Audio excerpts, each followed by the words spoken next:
notice of the meeting. All documents presented during this meeting will be available from the Office of Revisor of Statutes using the Office of Revisor of Statutes website at ks.revisor.org. Each member of the subcommittee and staff, or the commission and staff, sorry, will state their name and title each time the individual begins speaking and voting so that the individual can be readily identified by remote listeners. All participants are required to ensure that microphones, phones, or other electronic devices are muted when the participants are not speaking so that the ability of remote listeners or observers to hear the proceedings is not unnecessarily impeded. Public comment will not be allowed at this meeting, and during the commission meeting, the commission will not recess to a closed or executive meeting pursuant to KSA 754319. Each motion, if any, will be clearly stated before the commission, and votes of the commission will be announced by the chairperson. And that's it. Thanks, Mr. Chairman. Thank you, Natalie. So I think the next thing up on the agenda is go ahead and call the roll because we're doing this by Zoom. That's the way we have to do it to comply with the Open Meetings Act. So I think first name on the list is mine. So Mark Bennett, Chair, present. Jordan, if you would go through the rest of the roll. Thank you, Mr. Chairperson. Jordan Milholland, Kansas Legislative Research Department. I'll go ahead and continue on with our roll sheet. Vice Chairperson, Representative Owens.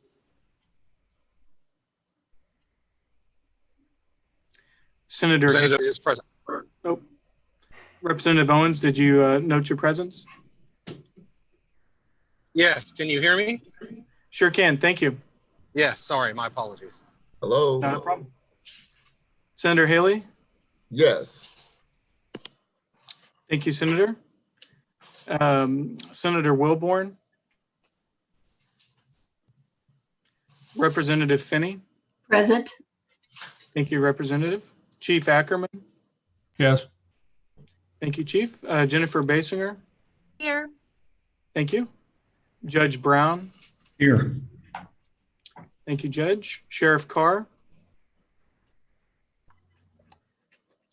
Judge Clark? Present. Thank you, Judge Clark. Professor Francis? Present.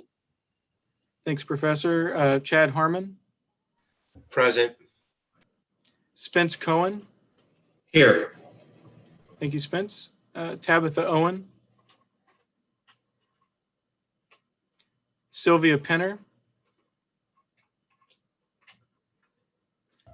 Persinger? I believe I saw Bill on just a second ago. Hi, Jordan. I'm here. Thanks, Bill. Professor Phillips? Here.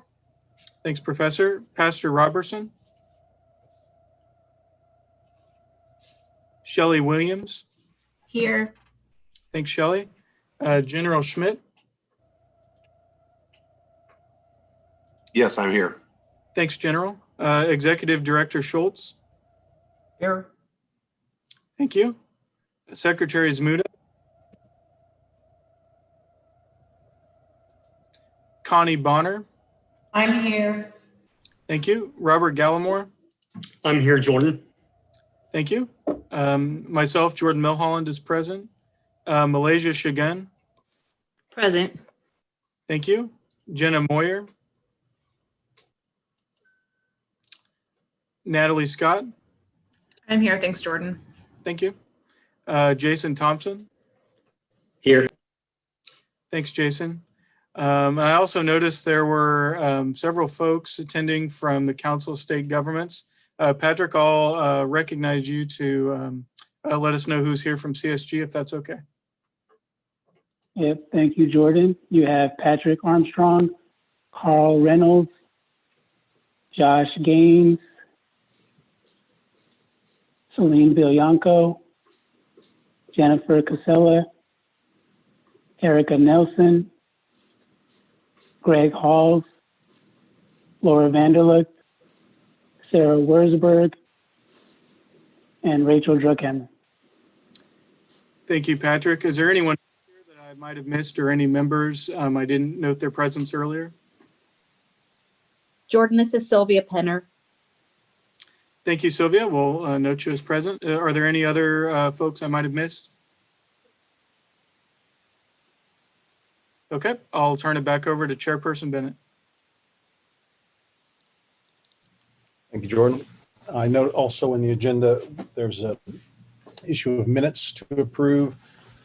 I believe the email I saw contained the minutes from September 14th and October 12th. Is that correct, Jordan?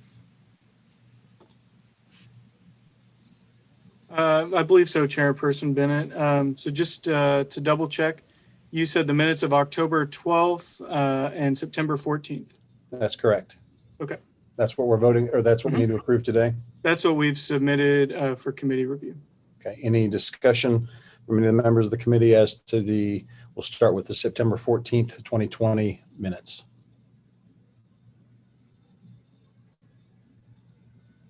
Hearing none. Any discussion as to the minutes on for October 12th of 2020?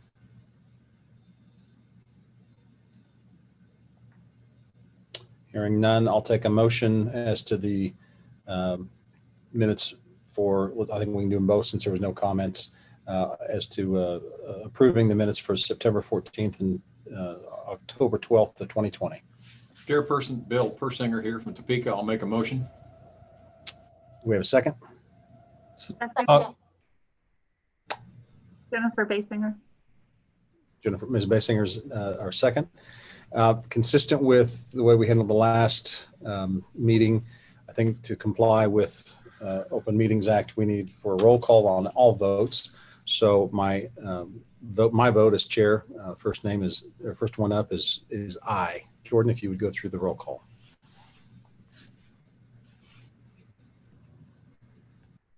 Thank you, Chairperson Bennett, Jordan Milholland, KLRD. We'll begin with the rest of the roll call list, starting with Vice Chairperson Owens. Aye.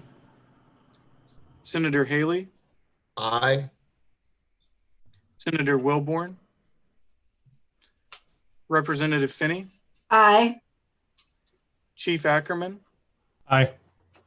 Jennifer Basinger. Aye. Judge Brown. Aye. Sheriff Carr. Judge Clark. Aye. Professor Francis. Aye. Chad Harmon. Aye. Spence Cohen. Aye. Tabitha Owen. Aye. Sylvia Penner. Aye. Bill Persinger. Aye. Professor Phillips. Aye. Pastor Roberson. Shelley Williams. Aye. Mr. Chairperson, I believe that concludes the roll. Okay, very good. Thank you. So back to the agenda for today. One quick, before we get started, I'll let, in the event somebody's watching this that maybe didn't see the last meeting, what we did, I'll just very quickly an overview. The commission broke down into subcommittees a year ago when we were first formed. The subcommittees then broke down on occasion even into smaller units, working groups to take on individual issues. And each of the subcommittees and the various working groups have put together their own votes internally, or their own recommendations rather, voted on the same, and now have submitted them. And at the last meeting, we went through the work of the first three subcommittees in no particular order, but the Data Management Subcommittee, the Diversion, Specialty Courts, Specialty Prisons, and Supervision Subcommittee, and then the Mental Health Substance Abuse Subcommittee voted on the same and concluded our meeting on November 9th, I believe it was. The balance of the subcommittees are going to be taken up today. And just for everybody to be on the same page, we're going to start with the Proportionality Sentencing Subcommittee. Chief Ackerman from Marysville Police Department is the chair. We're going to move to the Race and the Criminal Justice System Subcommittee, which I chaired. And then finally, we'll get to the Reentry Subcommittee, which Professor Phillips chaired.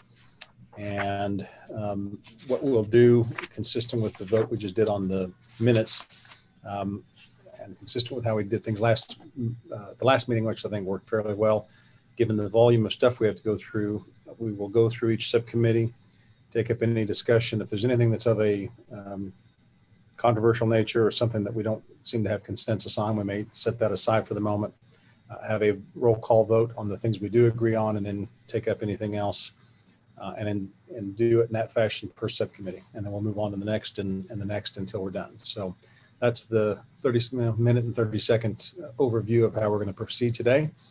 And so with no further ado, Chief Ackerman, I'm going to turn this over to you in the Proportionality Sentencing Subcommittee and give you the floor, sir. Good afternoon, everybody. Thank you, Chairman. This is Chief Todd Ackerman. Our subcommittee met several times throughout the last year, and we have came up with several short-term and long-term things for the legislature to consider. And I will just start at the top of the list that we have here. In 2019 HB 2047, this is as introduced concerning decreasing the penalties of drug grid level 5 to be similar to those as non-grid drug level 8. Making it more, it's definitely a proportionality thing here where we're just trying to make it more proportional. I look at several of the grid things now that we have on our list, and a lot of it I think is going to be taken care of if they go with the Sentencing Commission's recommendation of the new grids with the new border boxes and such. But for now, I think we need to leave it on there since none of it's been approved by the legislature on either side. So forgive me there, Chairman, did you want to vote on each independent thing or vote at the end? And then we can set aside the ones if there's any talking about it. Yeah, I think for expediency, if we go through everything that's on your list, take up, then go through, questions anybody might have. I guess maybe the simple thing to do is just as you're going through right now, anybody have any questions, any comments, move on to the next one. And that way we know, otherwise we'll have to vote on a roll call on each individual one. And I think we can just vote on them en masse otherwise. I would agree with you. Great. Does anybody have any questions on HB 2047? It's pretty clear cut. We've talked a lot about it. Okay, on to the next one. 2020 House Bill 2494 as recommended by the House Committee on Corrections and Juvenile Justice concerning unlawful tampering with electronic control monitoring devices. It's lowering the severity level from a 6 to an 8. What they found, you could get more time on a $20 damage to a bracelet than you can with another simple crime. It's just, again, another proportionality thing. And don't get me wrong, some of these actually have passed the House that they went to the floor and died because of the COVID shutdown. So 2020 HB 2485, this is recommended by the House Committee on Corrections and Juvenile Justice concerning the increasing of felony loss threshold from $1,000 to $1,500. Several of them already did. This was just a housekeeping thing. I brought it back up. Now they're all up at the same level now. I don't think even when we first introduced this last spring, anybody had any concern with it then. But if you do now, by all means, say something.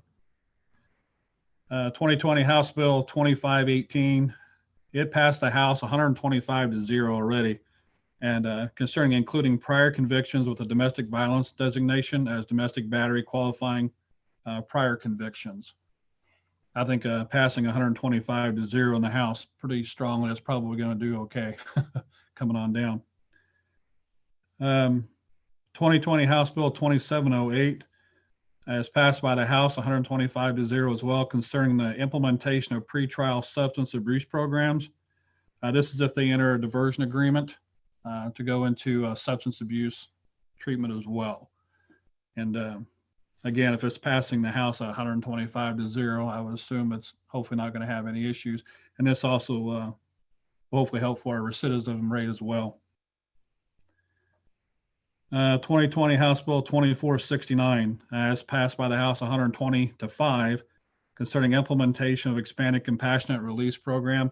Compassionate release as it sits today is 30 days.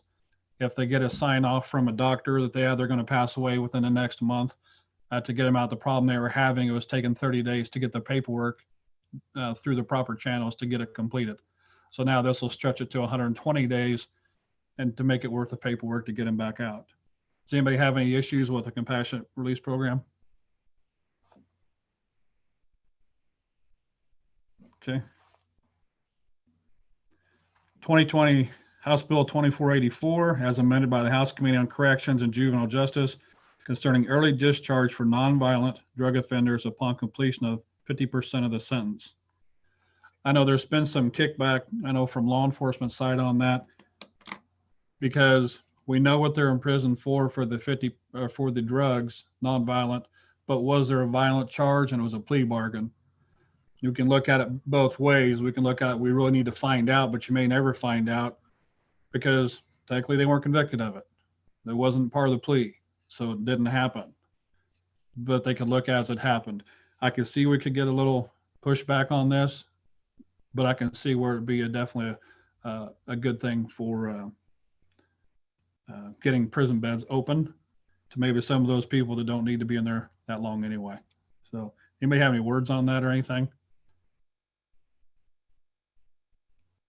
Okay. 2019 House Bill 2052, including amendments proposed by the Office of Judicial Administration concerning judicial review on probation terms and conditions once 50% of the sentence has been served. Now, if I remember right, Mr. Chairman, when we first all started talking about this, they had to apply for it and fulfill a list of terms before they'd even get the request to go into. Otherwise, you guys will get nothing else done. You know, That's accurate. I think the idea was, obviously we'll have to see what a final draft would look like, but there would be some mechanism where they could get in front of a judge and then there'd be some objective criteria you did or you didn't do all the things you're supposed to do on probation, pay your restitution, pay your fees, etc. I will say this doesn't affect an up or down vote on this today, but just for the revisers who may be listening when we take a look at this, I just know if we're going to grant a hearing on each one of these, there's going to be a real burden on the court system for a while as we're trying to work down a backlog, especially from COVID. I mean, frankly, what I could see is some sort of notice being given to the parties, to the state. And if we object, maybe that would trigger a vote. Otherwise, it would go for a in-camera review by the judge and he or she could just sign off on it. My point is this could be in Sedgwick County, this could lead to 2,000 to 3,000 more hearings literally per year. And while I want to give people the opportunity to get off of, be incentivized to be successful, just literally accommodating each of those hearings would be a burden. So some mechanism where we could do it more informally than triggering a hearing. And frankly, if the person's clearly not done it, maybe the judge could even review it in camera and deny it initially. I don't know. I'm not going to get in the weeds on that today. I just wanted that out there for anyone listening. Mr. Chair, Scott Schultz with the Sentencing Commission. I think Scott, go ahead. I'm sorry. Unless I'm incorrect, I think the Supervision Subcommittee had the same proposal that was already passed at our last meeting. Correct me if I'm wrong. No. I believe it's either explicitly the same or at least in the same, in principle, yes. Thank you. okay, moving on. The legislature should consider combining both sentencing grids. This is really what kind of sparked the whole thing in the beginning. We did the survey, and it did surprise me that they said that we should combine them. I figured a good rework would probably been easier than combining and cheaper. I wondered whether or not we wanted to keep this in here since the Sentencing Commission has 2 new sentencing grids that they're going to be introducing. But I think we need to keep it there until either side's approved. I don't think we need to leave anything out this time. Anybody else have anything on that? Scott, you have any disagreements with that or? This is Representative Owens, if I might chime in. Can you repeat that to combine the non-drug grid and the drug grid and just have one grid? Is that what I'm understanding? That is true. That is correct. Patrick Armstrong and his group did research for us, and across the United States, there are multiple states that some have 2 grids, some have more, some have 1 grid where they've combined it all into one, and some don't have any grids. They use a different means than that. And so this was first looked at to see about combining them or reworking them, either one. That's what was part of the, we sent out And that was what it came back to, was to combine them. But it's a lot of work. It'd be a lot of work to do that. Representative Owens, Todd, if you don't mind. When we were discussing this, I think as far as it goes in relation to proportionality, the discussion was, is there a valid reason proportionality wise to have them separated? Are drug crimes generally, just by their nature, deserve a separate sentencing grid? And we definitely didn't all agree on the same answer. And we don't necessarily have the answer, but we talked a lot about combining them and how that might be simpler as far as getting certain level crimes in proportionality to other crimes that are on the non-drug grid. We could never come up with, yes, let's absolutely do it and here's what it should look like, but we considered it enough to add that recommendation that the legislature should consider it, not necessarily that they should do it, but that it was something we discussed and that it deserved discussion at the legislature. Does that make sense? Yeah, actually that does. And the fact that, like you said, it's a recommendation to consider, not a recommendation to implement. That makes me feel a bit better. Thank you for that. Sure. One other question for Todd or Tabitha or anybody else who was on that subcommittee. You know, we've already agreed at the last hearing that we've got up to, I think, 9 things now that were recommended sort of in the same category. We're not asking for specific action, but we believe the legislature needs to consider certain things. Less stringent diversion. We discussed the level, changing the levels or categorization for personal use drug possession cases.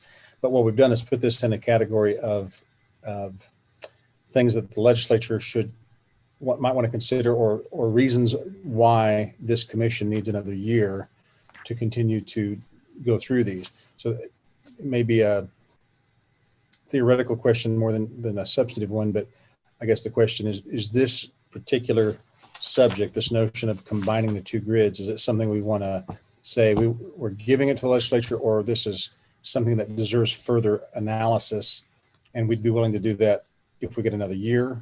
Kind of put it in that category. This Chief Ackerman, I think if we give it another year, or say we'd take another year on that specific one, then we would know if they adopt the 2 new grids to whether or not it would help take care of a good portion of that already or not. If it does, it'll make life a lot easier, and all we have to do is little adjustments then, and not. I can't even imagine what it'd take to the process to combine those 2. Tabitha? Right, I agree. Yes, this is Tabitha. I agree with what Todd was saying. I think to your question, yet how we have so many things on the report. Each subcommittee has a huge list. I think it adds to the reasoning, the evidence to the legislature. Here's why we need another year. Look at all of the things we're considering. And saying, if we hand this over to you wholesale and you guys figure it all out, that's a lot of work and a lot of unanswered questions. Whereas if you give it back to us for another year, then we're going to do a lot of that work and have a lot more answers for these questions that you may have. And I think it's something that we would like to keep and we would like to consider and keep working on and see if we can come up with a good single grid that makes sense. And if not, then at least we've spent more time trying to figure that out. Well, I'd also add that by the time this comes up, it may well be that the legislature's already shown their hand or given some indication as to whether or not they're actually going to give us another year, because the other option is if they don't, this particular thing is a big enough lift. No committee is going to take it up this session. What they'll likely do is pass it back to OJA, to the criminal subcommittee, and ask another standing committee from the Supreme Court to take something like this up during the summer would be my guess. This is such a big thing. So I don't think this is any way triggering it to die on the vine. And something's going to happen either by us or by another committee. Scott, I see you on there. Any disagreement with what we're suggesting at this point? No, I think that it definitely, and the legislators here can correct me if I'm wrong, but it would be obviously the best case scenario if it was brought to them with a bow on top of it, so they don't have to do that. So one way or the other, I think it allows us opportunities, seeing what happens this year with the session, to then be able to determine whether it's relevant going into next year. And one of the things we talked about too, and this was with Patrick brought this up as well, that it may not necessarily be, it still can be beneficial to do what we're doing currently and not combine the grids. They don't have to be combined. And we saw plenty of people that don't think they should be combined versus, there's several other folks that think it'd be a good idea. So, but I think you can potentially accomplish the same things one way or the other. So that's my 2 cents. So I think what we'll do here, Todd, is in a moment here, you got one more, I think, to go through. We'll open it for further discussion, but maybe the motion we take is the motion to adopt everything except for what I had listed as number 28, maybe a different number.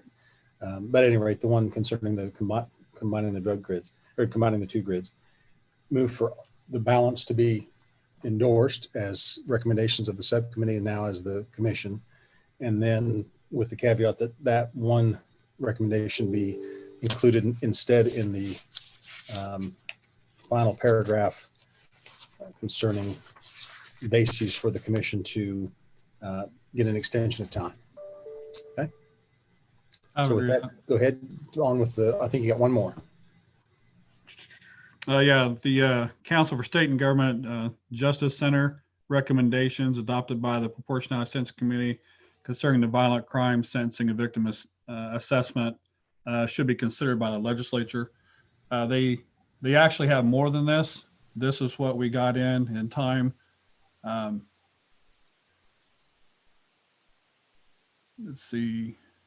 I guess I have to ask, is the state and local government submitting their own independent report, and this is going to be in support of their report to the legislature? Is that what the contract is? Or do we need to go through every little thing for state and local government? Patrick, I'll ask you to comment on that if you would, please. Yeah, thank you, Mark, and thank you, Todd. The hope is that we go through each of them individually, and you all have them listed in the report that you have. Starting on page 61 is where things are listed individually. Okay. This Chief Ackerman, I'll go through the first few pages here. As I had them, the policy objective 1, understand the violent crime in Kansas as the incident level to improve investigation and build community trust. Improve statewide data collection and data transparency. The immediate actions for that will be prioritize the transition to an incident-based reporting system, which we already have through Kansas. We're already doing that. And the other one, use incident-based data to understand potential disparity. That's to collect, analyze, and make publicly available incident-level crime data that breaks down crime incidents by sex, race, geography, and relationship. If I remember right, the Kairos forms already has those boxes already on it. That's just up to, I guess, really what we release for the state law, because I know part of that is public record already.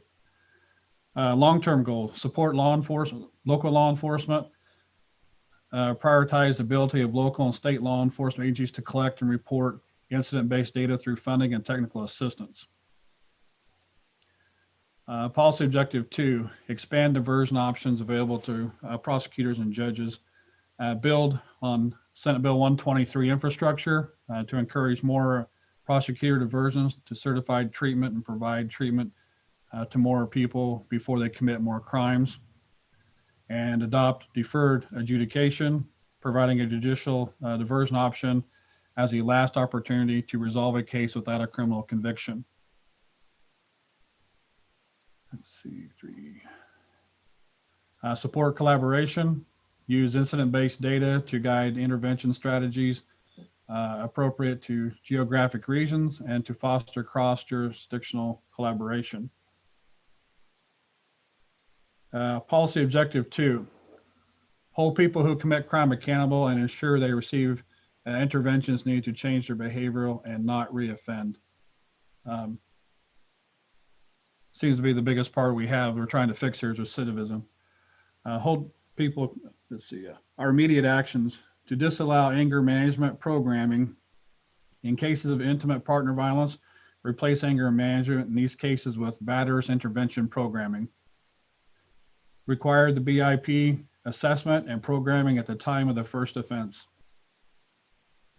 And then fund the BIP assessment and programming to alleviate cost burden on participants. That'd have to be a state funding. I personally don't see how local jurisdictions be able to afford that. I really don't. Let's see, and strengthen coordinated community response teams and increase local case coordination related to violent crimes, including homicide, child abuse, sexual assault, and domestic violence. Our immediate action on that would be require use of lethality assessments. Statutory mandate statewide adoption of lethality assessments. Using lethality assessment should focus on assessing the risk of a person committing abuse, as well as connecting victims to resources. Statutory mandate statewide adoption of valid, reliable assessment instrument. On to sentencing. Policy objective 1 would be to prioritize prison space for the most serious crimes by amending drug crime sentencing. Amend the drug grid and the non-drug grid to better reflect actual sentencing and reduce downward departures by expanding presumptive probation and border box zones. I believe that's what the Sentencing Commission's new 2 sentencing grids took care of, and we're hoping. And let's see, Scott, they've already approved them at the commission. Have they not? They just have to go to the legislature now, or is that true? We did last Thursday finally approve all of the drug grid. We did not cover the changes to the non-drug grid. That's something that the commission is going to continue to look at. We may roll that out before the session starts, but not as of yet. Okay. So improve the Senate Bill 123 sentencing option by expanding eligibility to non-drug crimes and counting treatment time towards the sentence. Provide for decay of old criminal history so it is not continued in guideline scoring.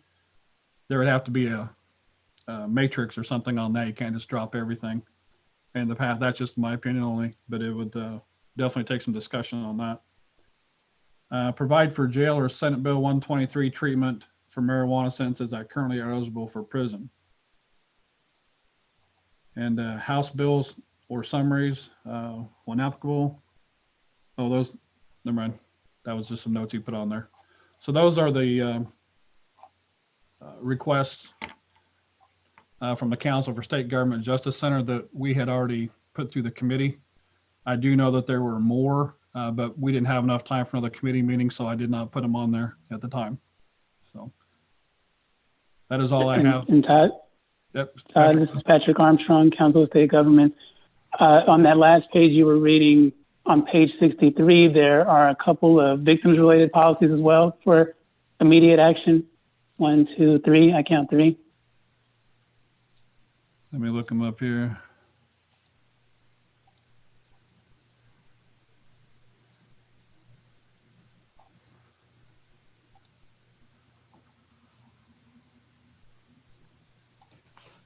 See on page 63?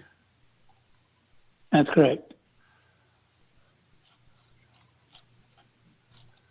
Okay. I don't have it pulled up here. I'm trying to find it. I can jump in here. I've got it up. If you would, because if they're there, they weren't there the first time on this. That's why you don't see them on my report, but I see where he's going. Okay. Policy objective number 1, this has to do with victims. Increase the data available about victims in Kansas to ensure state funding priorities prioritizes support victims' needs. In the immediate action plan, there is administrative, conduct a statewide victimization survey to understand the full scope of victimization across the state. Capture poly victimization that is occurring, people who experience multiple victimizations simultaneously. and identify survivor populations that systems may not currently be serving. This survey can inform priorities for statewide victim services funding. The victimization survey should be undertaken by a specific agency and should be conducted every 5 years. The second policy objective would be strengthen victim witness coordinator programs throughout the state. Immediate action administratively would be to maximize technology to provide remote assistance to victim witness coordinators in under-resourced areas. Second administrative action would be to utilize the Kansas Academy of Victim Assistance to administer specialized training on best practices to victim witness coordinators across the state. And the long-term goal is to reinstate the Victim Witness Coordinator Committee within the Kansas County District Attorneys Association to increase best practices and peer support among the victim witness coordinators. On the bottom of, or excuse me, the balance goes on to page 64. There's some attachments, House bills and summaries are when available, and then yeah, so a combination of sentencing grid results that survey. I do find that, Chairman. If I would learn how to scroll my computer better, I do have that page you was talking about that you just read. Very good. Patrick, anything you want to add to that discussion concerning those recommendations? Yes, thank you, Mark. The quick thing I will flag is 3 things listed in the sentencing section on page 62. While the conversation, they're included here for because they were part of the discussion, my understanding is that they're going to fall into that category of things for further discussion. And the 3 things are on page 62, the sentencing section, the 3rd bullet down, providing for the decay of old criminal history. That was something that was going to require more work by folks on this commission, so I'm flagging that. The bullet right under that related to SB 123 treatment for marijuana offenses specifically was another piece that was going to require further discussion. And then lastly, on the top of page 63, the 2nd bullet, adopting deferred adjudication. That was a topic that came up during the subcommittee conversations, but you'll remember as well, Chairperson Bennett, that in your diversion subcommittee, that topic came up, and I believe the conclusion was that it would be included in the report so that it's memorialized, but before adopting deferred adjudication or moving further with that, there was going to be more work needed, conversation around how and if and when to move forward with that. So I wanted to flag those 3 bullets as my understanding of the long-term conversation, so that but if folks had a different understanding, feel free to correct what I just said. So I'll pause there and see if folks understood that differently. So that would leave then for inclusion in the formal recommendations from the commission with regard to violent crime. I'll call it policy objective number 1, generally more data being collected and made available. That category. Policy objective 2,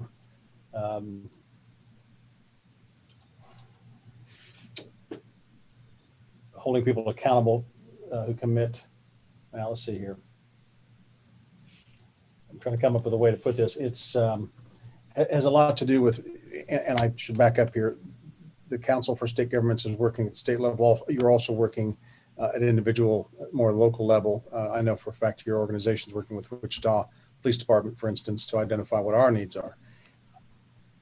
An overarching theme that you uncovered, I think, in your research has to do with the impact that domestic violence has on, I'll say triggering, but certainly being related to violent crime. And so policy objective number 2 has to do with battery intervention programs and more funding for the same, and trying to get those sort of treatment options available for people who commit crime. Fair categorization or fair summary of that policy? I believe so. Yep. And then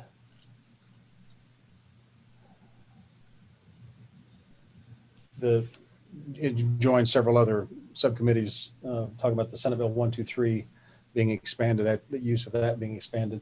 I don't think anyone else has said specifically into the non-drug world, although I agree there's a lot of people committing non-drug crimes, property crimes, especially because of a habit, because of a drug problem.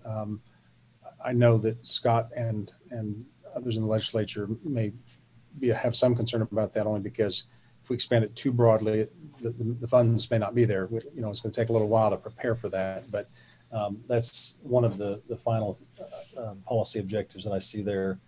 Anything else that I'm missing that you want included in recommendations for this for this final report?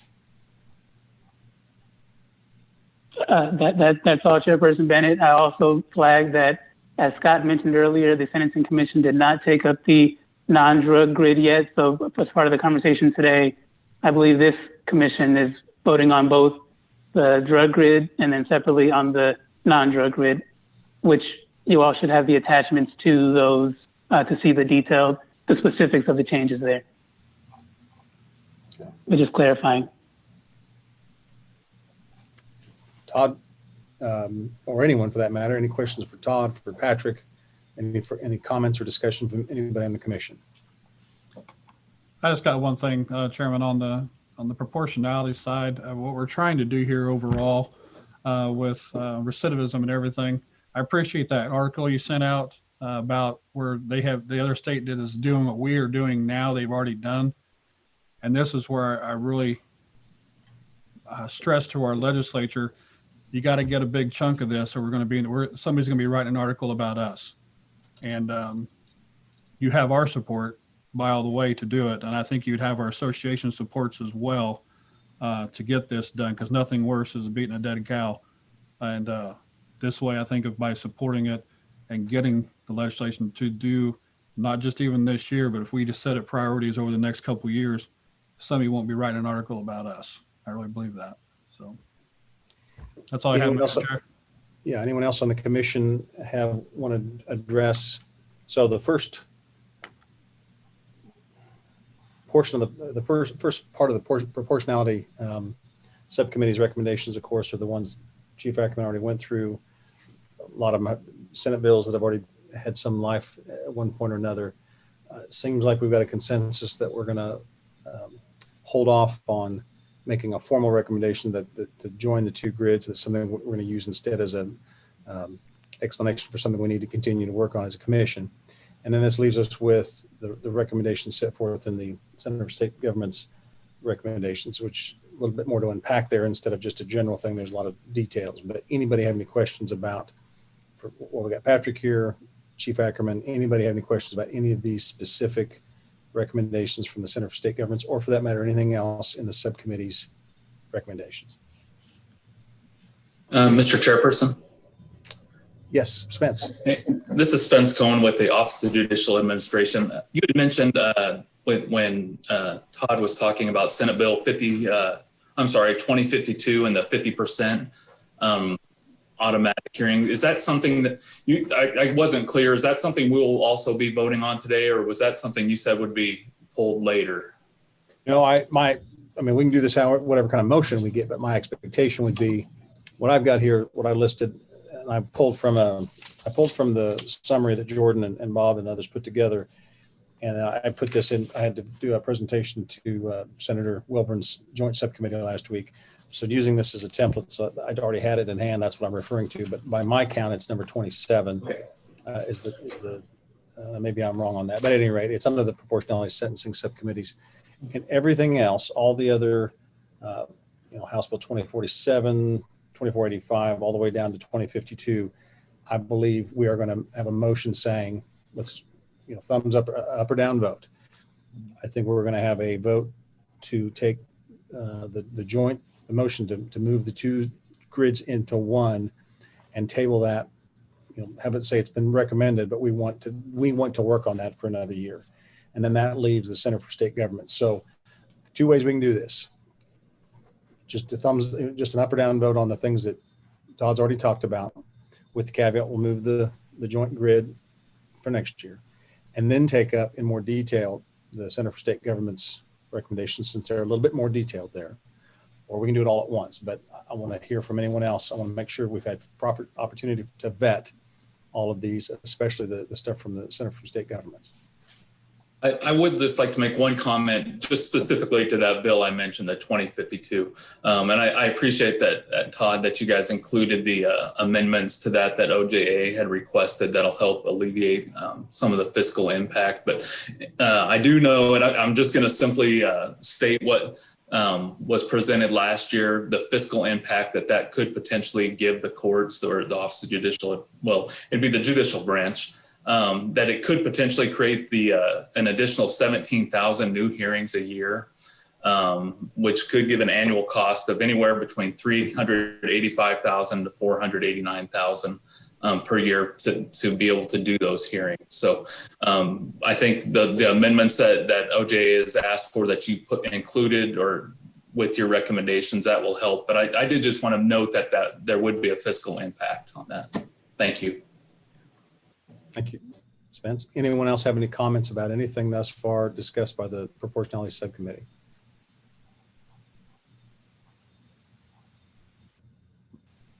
Chairman, Bill Persinger, Topeka. Sounds to me like we might separate those two things. Sounds like the CSG has something really, packed high and tight for us to review. And I wonder if there's anything controversial in there that would cause us to go back and undo a motion or an action already taken on the first set of 26 or 8 items, if I'm tracking correctly. Mr. Chairman, this is Todd Ackerman. I got a question for Patrick on that. Patrick, now you guys, back to my original question, guys, are you guys submitting a report to the legislature that includes all this as well? No, your report is the report. Our report's the only report. Okay. I didn't know if we had to vote on it or support it, your report, but if it's just ours is the only report, well then it's we own it. Okay.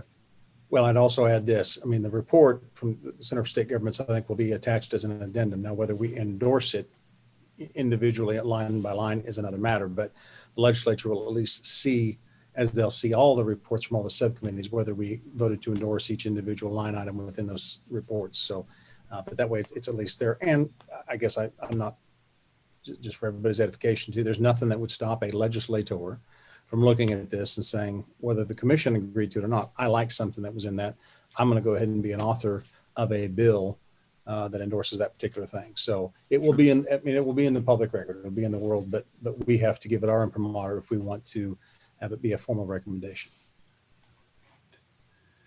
Again, I won't keep asking, but anybody, I just want to make sure we've given everybody a chance to vet this. Anything else? If not, Bill, your recommendation here a moment ago that let's take up, we break this into two. I don't see anything wrong with that, but I think it would also add a little weight to it, frankly, if we vote that way. So if there's no further discussion, do we have a motion to endorse the recommendations from the Proportionality Committee as to what are listed here as the House Bill 2047, 2494, 2485, 2518, 2708, 2469, and 2484 and 2052 for move to endorse all of those, with the caveat that the recommendation from the subcommittee to join the two grids would be recommended to be tabled till next year. Do I have that as a motion? And then momentarily we'll take up the Center for State Government's recommendations. So moved, Chief Ackerman. Do I have a second? Chairman, I'll second. Bill Persinger from Topeka. Okay. I will, if there's no further discussion, then I will be the first vote. Mark Bennett, chair.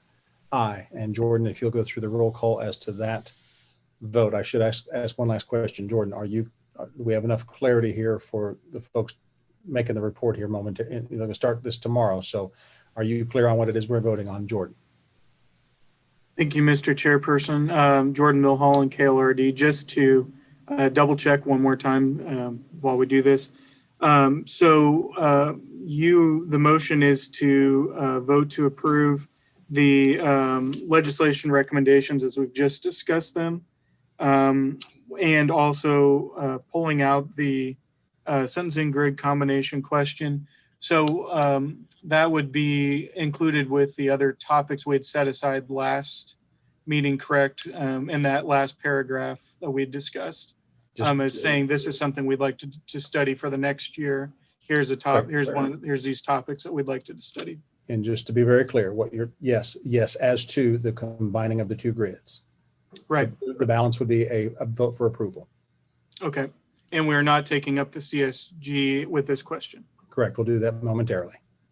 Okay. And with that understanding, I should clarify, Todd, that was the motion you thought you just made? That's correct.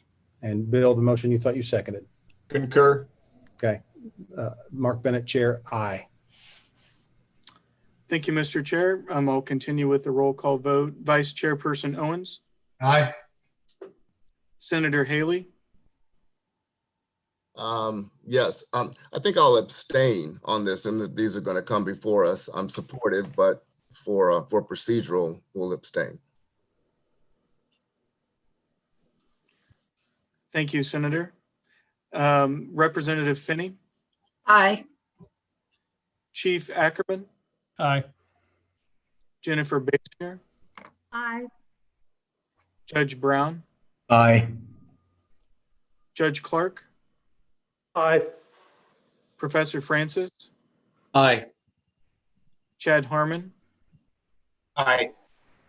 Spence Cohen. I am going to abstain due to the financial reasons I stated earlier. Thank you. Thank you, Spence. Tabitha Owen. Aye. Sylvia Penner. Aye. Bill Persinger. Aye. Professor Phillips. Aye. Shelley Williams. Aye. Are there any members I might have skipped over? Okay, I believe that concludes our call. I'll hand it back to Chairperson Bennett. So what we've got remaining then is the report from the Center for State Governments. And as Patrick said a moment ago, we've got a couple things that they want to include, a couple they want to, I'll call it tabling for next year, or include in the recommendations for things for this commission to take up if we get an additional year. He's already said those would include the deferred adjudication, the marijuana reform. There was one other, but I'll find that here momentarily. So let's talk about one last time, just make sure we vetted this. The policy objective number one has to do with increasing the amount of data that is collected and made available publicly. That's page 61 of the report. Policy objective number two begins at nearly the top of page 62. Has to do with holding people accountable, making batter intervention program, an anger management program, making batter intervention programs available at the first time offense, and alleviate cost burden on participants. They want people to do it, not be prevented from doing so due to indigency. And then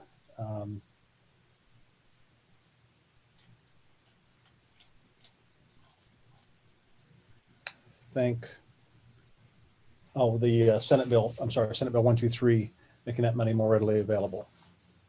So, Patrick, am I getting that right? Those are the things you want us to vote on to move forward. We'll start there. Yep, so far, Chairperson Bennett, that is correct. On page 63, there were the victims-related policy recommendations that you read through. Yeah. Are you, maybe you're separating those out? No, I didn't mean one. No, good catch. I mean, we're just talking about this all in mass here. So in the victim policy is basically increasing access to victim services and doing, again, more data collection on where victims are at and making sure we're addressing all the victims' need and victim populations. So those are the three things you want to move forward now, with the caveat that there'll be some additional things on this report that would be, I keep saying tabled, but taken up by this commission in the next year if we get that other year. Accurate?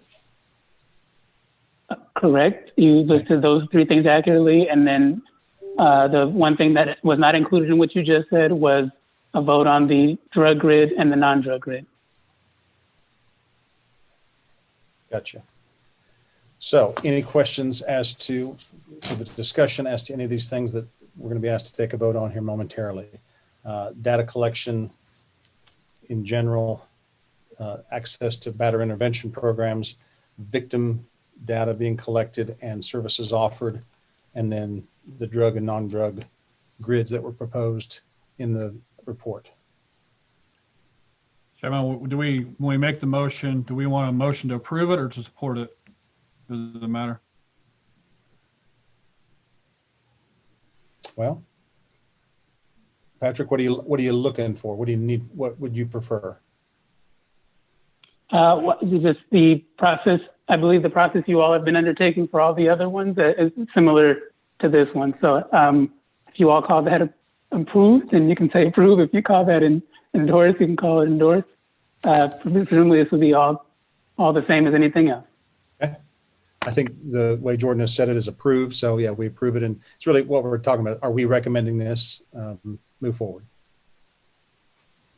Chief Ackerman, I'll make the motion to approve the presented report from the Council for State and Local Justice Center today. Okay.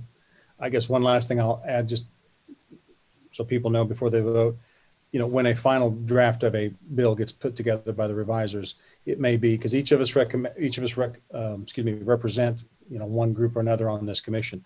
Maybe that our individual boards or our individual entities that send us to this take a different view, but the point is to endorse this, move it forward, and at least get it an opportunity to be heard in the legislature. So we've got a motion from Chief Ackerman. Do we have a second? I'll second that. Tabitha Owens. Tabitha Owen. Sorry. Okay. All right. With that, any further discussion? Mr. Chair, this is John Francis from Washburn. I have a quick question regarding the recommendation of disallowing anger management programming and instead replacing it with batter's intervention. I have a question if that was if that's a proposal based on data or policy, and also if there has been any information about whether there would be a differential in cost to people who would be taking these programs. So for example, are anger management programs and batter's intervention programs comparable in cost? And I just was curious if that was contemplated at all. Patrick, can you speak to that? Thanks, John.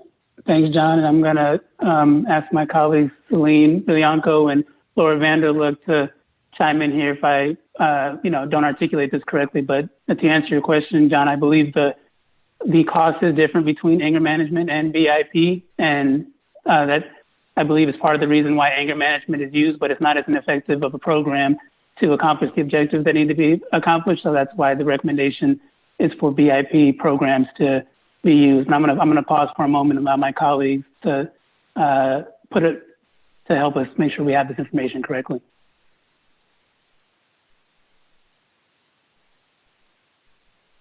Celine, I can defer to you if you want to speak about this. Sure. Thank you, Laura, and thanks, Patrick.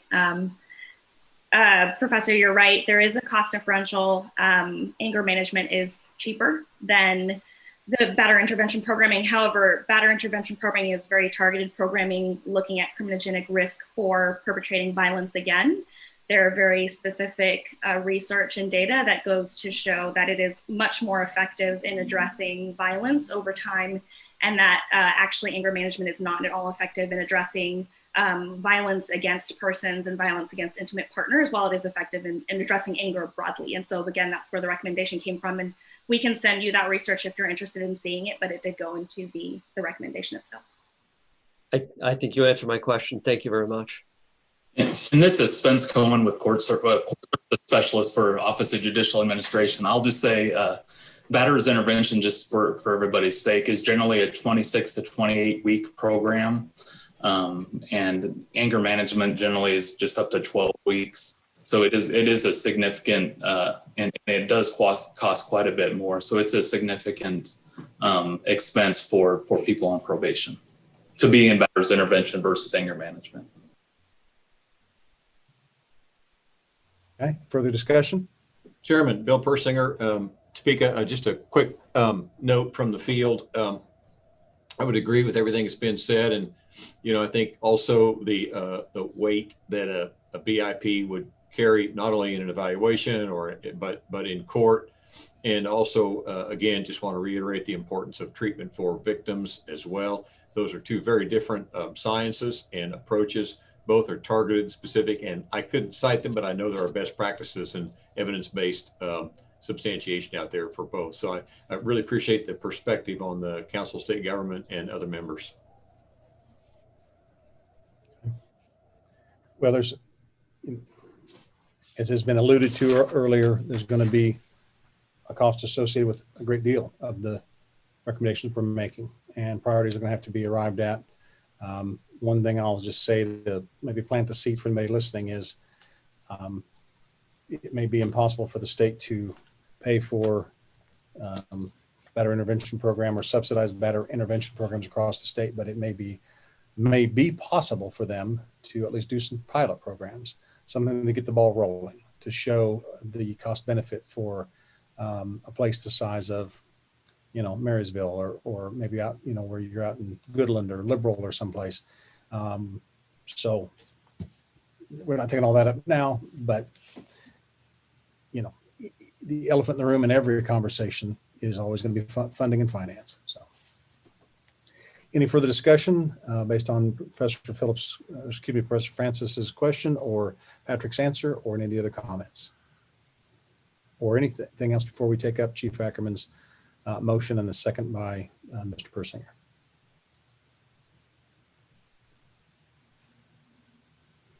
All right. If not, again, I will go ahead and I'll call on Jordan then to, if I'm not mistaken, we've got the pending motion and the pending second. And so I will, my first vote will be aye. Thank you, Chairperson Bennett. Jordan Milholland, KLRD. I'll continue with our roll call vote. Vice Chairperson Owens. Aye. Senator Haley. Aye. Representative Finney. Aye. Chief Ackerman. Aye. Jennifer Basinger. Aye. Judge Brown. Aye. Judge Clark. Aye. Professor Francis. Aye. Chad Harmon. Aye. Spence Cohen. Aye. Tabitha Owen. Aye. Sylvia Pinner. Aye. Bill Persinger. Aye. Professor Phillips. Aye. Shelley Williams. Aye. Are there any members I've missed? I believe that concludes the roll call. I'll pass it back to Chairperson Bennett. All right.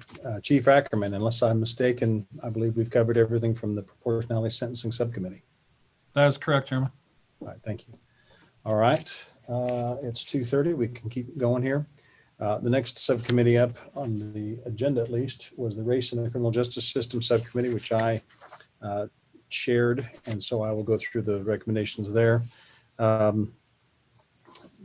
Very much like what has been mentioned, first of all, by the sort of implicitly, at least in the data management subcommittee, and then explicitly by the recommendations just made a moment ago by the Center for State Governments. One of the first recommendations from the Race and the Criminal Justice Subcommittee was that the enhanced data collection be taken up by the legislature concerning, first of all, I think the discussion in the subcommittee was that law enforcement is already required to collect a great deal of data about arrests and maintain or send the same to the KBI and where it's maintained. I think the idea was to expand not just from arrest, but also to contact. Now that could mean a lot of things in a lot of contexts. Saying hi to somebody over coffee at the convenience store is probably not what we had in mind, but pulling somebody over, having contact, recognizing that there's not they're not who you thought they were, or it's not an arrestable situation, and letting them go. I think that's the type of information that the Race and the Justice System Subcommittee would like to have more information on. Second recommendation would be that that the legislature give strong consideration to the Governor's Commission on Racial Equity and Justice concerning data collection, maintenance, and analysis. The third recommendation would be that the legislature strongly consider the called the 2020 Pretrial Justice Task Force. I think it's become almost synonymous with Judge Karen Arnold Berger from the Kansas Court of Appeals. And some folks refer to it as the Bail Reform Subcommittee, but it's actually pretrial justice. I think all of us on this call know that just Judge Arnold Berger and her task force or subcommittee rather, put out I want to say 100 and some odd page report going through a great deal of detail. I think they've been at this for at least 2 years, if not longer. And so the race in the subcommittee, or excuse me, race in the justice system subcommittee strongly recommends the legislature give strong consideration to that work. Fourth, the legislature, we've asked the legislature to identify revenue sources and increase the budget for the Board of Indigent Defense Services. Members of the commission will remember, I think 2 meetings ago, I think it was the September meeting, 3 meetings ago, Heather Stessna, the new executive director of the Board of Indigent Defense Services, presented to us a lengthy and really, frankly, top to bottom assessment of the state of the defense services, public defense services in the state of Kansas, and how underfunded they are, and frankly undermanned and under probably the wrong term, but they need more folks in there to help do this work. They'd like to expand not only the number of people, not only the budget, but also the scope in terms of putting a public defender type system, making it more available to all corners of the state. One of the comments was that in Wyandotte County, a very urban area, part of the Kansas City metro area, does not have a public defender system. And so that was just one example. But I would say, just personally as an anecdote, I'm very much supportive of this. Criminal justice system needs a lot of folks to make it go. Prosecutors, judges, probation officers, people working in corrections, law enforcement in the street. But an equal player in this is the defense bar. And we've got to have attorneys who are fully trained, fully funded, and have enough folks that they can handle, have a caseload that doesn't, overwhelm them. So this is one that I just want to let everybody know I will personally be making some sort of effort to help Heather in that endeavor. So lost track of the numbers here. Let's see. 2, 3, 4. That was number 4. So the 5th is, no, that was the 5th. Excuse me. There's a couple of recommendations there that we had with regard to Ms. Cessna's recommendations. Oh, the one was specifically that putting a public defender's office in any community exceeding 100,000, that ought to at least be a bright line.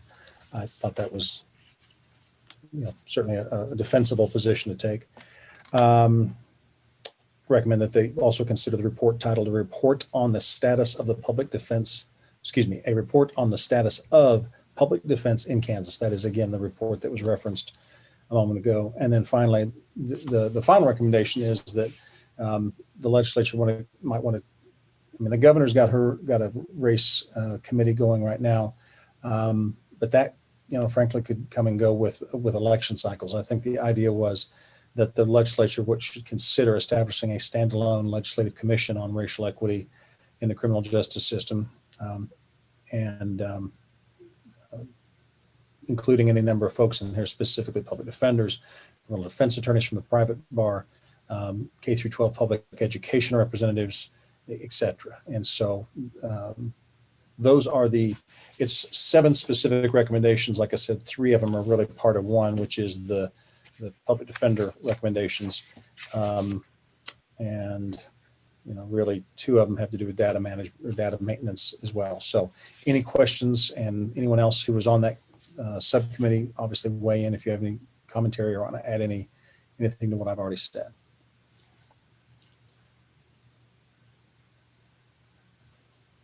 Todd, you're on mute, I think. Sorry about that. I would agree with you, Chairman, that I was on the committee with you, that all those were given. The only one that I really have always had concern with is the data collection of what they're trying to expand, and I understand why they want to expand it. But as we found in some of the meetings, they had concerns of officer harassment. And I just don't want to put law enforcement in a position where we're going to create more contact and they think it's harassment. Really, we're trying to get the data together. that's a concern I think that we have. Not that it doesn't need to be done. I mean, data drives everything, you know, but it's we have a concern on what it'll create, I guess, more than anything. Just to unpack that for a second, I know that just the discussion was, so I'm a cop, I had contact with somebody.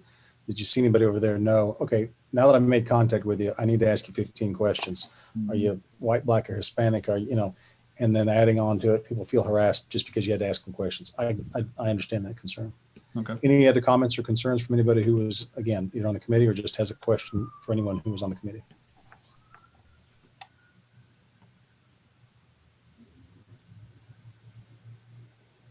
Okay, if not, I will take a motion to approve, as we said a moment ago, approve the 7 recommendations from the Race and the Criminal Justice System Subcommittee.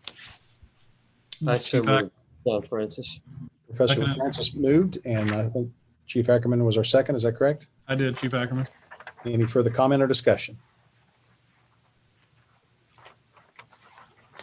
If not, I will turn this over to Jordan for the roll call vote. And again, Jordan, if you have any questions, make sure if there's any discussion or any concern about the motion made. But if not, the first vote is Mark Bennett, Chair. Aye. Thank you, Mr. Chairperson. Jordan Milholland, Legislative Research. I'll continue with our roll call. Representative Owens. Aye. Senator Haley.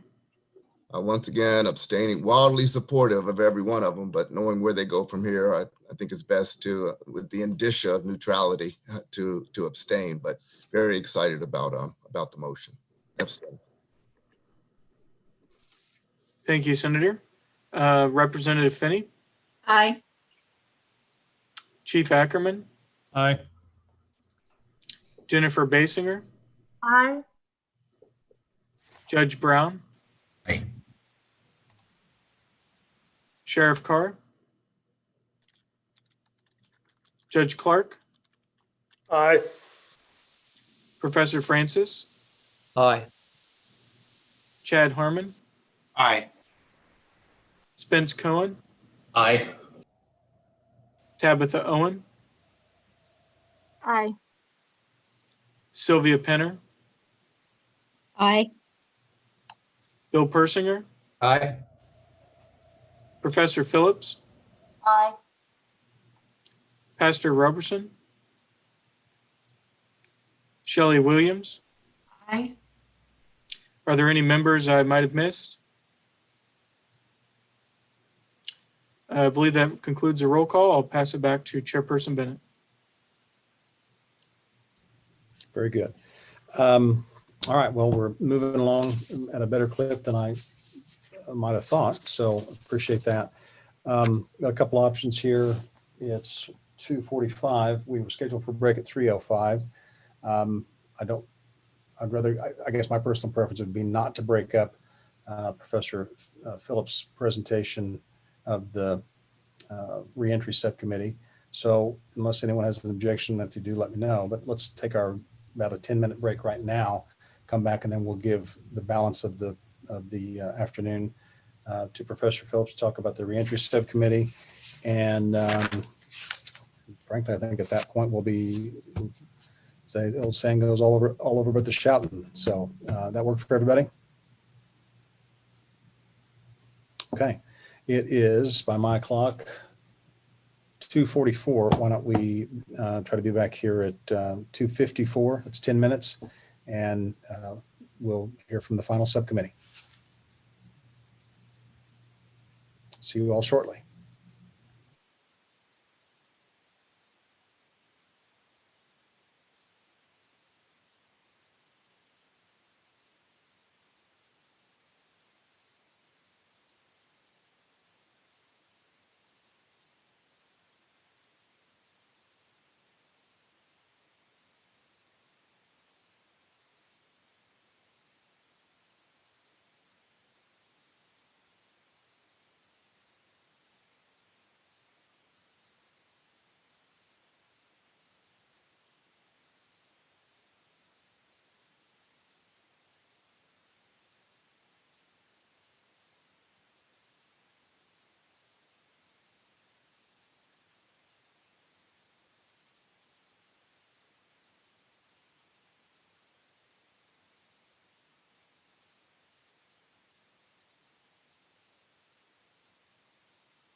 Jordan, I think we're ready to get going again.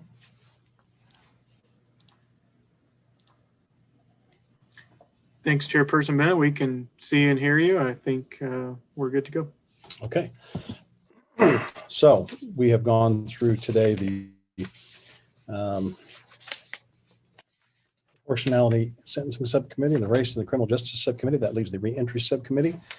And I believe Professor Phillips is the chairperson of that subcommittee. She's here. There you are. Very good. Bennett, I'm here. I'll turn it over to you. Thank you. This is Jean Phillips. So the Reentry Subcommittee, we had a lot to talk about. We broke it down into 4 basic areas of housing, supportive benefits, job training, and employment. And then the 4th area was issues pertaining to driver's licenses. We came up with, by my count, we have 15 recommendations, and several of those recommendations have subparts to them. So it was very lengthy. I just want to take a minute and thank Council of State Governments because they provided us with an enormous amount of assistance. I can just kind of go through these. I can also give a little bit of background, just brief background, so that some of these recommendations make sense. Understanding that there is a cyclical relationship with housing and stability and re-entry or re-offending. One of the things that came to our attention is that many of the organizations that address housing issues do not have statutory or administrative regulations that formally connect them. So we came up with 2 different recommendations. One is that there should be a review and address of housing and homelessness in Kansas, and we can leverage that by incorporating people involved in the criminal justice system into those task force, for lack of a better word, that already exists, whether that's the Rural Prosperity Task Force and their Housing and Homeless Subcommittee, also the Kansas Housing Resources Corporation, by placing people in the criminal justice system in those organizations that would help to address homelessness. We also recommended that there be existing lists of housing opportunities that are available through Department of Corrections, Kansas Housing Resources Corp, and Department of Aging and Disability Services, that those be expanded, and information on what housing programs can support people in the criminal justice system should be provided. So for example, if individuals satisfy or can get into housing through KDADs, that should be an option. The second recommendation that came out of that sort of section about the lack of infrastructure, for lack of a better word, is to develop policy on cross-system coordination to collaborate across state agencies to address housing for people in the criminal justice system, especially since we know that up to 20% of the folks who leave DOC are released with no stable housing. We do not have data about those that leave jails. We just have data about those who leave KDOC, and we know that that's 20%. And we also know that there's no consistent data tracking by the DOC once someone is released, whether that's 60 days out, 90 days out, a year out. And so we also had the 3rd recommendation, which is to prioritize collecting data to try and guide some of those policy improvements. A couple of those sub-points under the prioritizing data was adopting legislation that would require a consistent method of tracking persons in jails and in prisons who are experiencing housing instability or at risk of homelessness, and then taking administrative action to identify those common data metrics to collect across criminal justice, mental illness, substance abuse disorder, housing systems to figure out what is causing people to be housing unstable, whether it's mental health, whether substance, criminal justice, a combination, but try to work toward guaranteeing that individuals have housing. Another issue that we looked at regarding housing, there were several that we looked at regarding housing, and that is for the state to try to identify statutory and administrative restrictions on housing for people with criminal history. One of the things we discovered is that there are perceptions about restrictions that are in place that aren't necessarily mandatory, they're just perceptions. For example, there's a belief that people who have prior crimes aren't eligible for HUD housing, and that's actually not true. It's very specific. You had to manufacture methamphetamine in a federally subsidized housing project in order to not have access to that. So one of the things that we wanted to look at was, or encourage the legislature to look at, is training and outreach for those continuum of care, housing authorities, landlords, those folks who are the housing providers within the various communities, and to try and provide some training for those individuals. That gave us our fourth recommendation, which was to help people in the criminal justice system get access to housing by focusing on that training to coordinate for housing providers, continuum of care providers, housing authorities, landlords, community supervision, and regarding working with people in the criminal justice system to coordinate those services so individuals can have access to housing. We have recommendations, our 5 through 8, 5, 6, 7, and 8 really are integral to the KDOC specific. After talking with Department of Corrections, and especially Margie Phelps, who ran a lot of numbers for us and created tables for us about the number of offenders who need housing and the costs of that, which is attached at the end of our report. One of our, in addition to sort of trying to pull people together, the other thing we need is just more housing. And so if KDOC could prevent offenders from returning to prison, there is a way for them to save up to a little over, well, almost $4.9 million, so that they could cover the costs of this. So we have a few things that we recommended to help DOC, and the first one is to immediately fund additional master leases. They seem to be the most cost-effective way to get people into housing. 20% of people are housing insecure, as I've said before, and those additional master leases would go a long way. It would provide 150 people access to housing. It is got a price tag with it, but as I said, based on the data and the numbers that we crunched, or that was crunched for us by DOC, those costs could be recouped by just keeping people out of prison and decreasing recidivism. The sixth recommendation along those same lines was to increase the number of coordinators for the Kansas Supportive Housing Offenders Program, or KSHOP. KSHOP provides wraparound services for offenders who are chronically homeless, been institutionalized, have dual or triple diagnoses. We currently have 18 beds or 18 places in 4 different communities: Topeka, Olathe, Kansas City, and Wichita, but that's not sufficient. And because you have a return rate that is high, we know that KSHOP works. We would like to recommend that there be an increase in the number of coordinators for the KSHOP programs. We would ask that there be 4 times as many, or 4 coordinators, 5 coordinators be added to the KDOC to cover that. It would provide for an additional 60 to 90 offenders to receive those wraparound services. Department of Corrections also desperately needs a forensic unit to house persons who are released with special needs. It is difficult for a certain segment of those who are being released every year to be successful in existing community or existing housing facilities. So one of the things that Kansas Department of Corrections seriously pushed for, and it will be at a price tag, as we've said, some of these things are going to be expensive, is to have a forensic unit. It would be 60 to 90 beds. It would be expensive, approximately $10 million. But if those monies are, or if those individuals are run through Medicaid dollars, that could cover up to 60% of the total costs. And again, if you look at that chart that we provided at the end of our report, we believe that we could recoup that cost just by keeping people out of prison, reduce recidivism.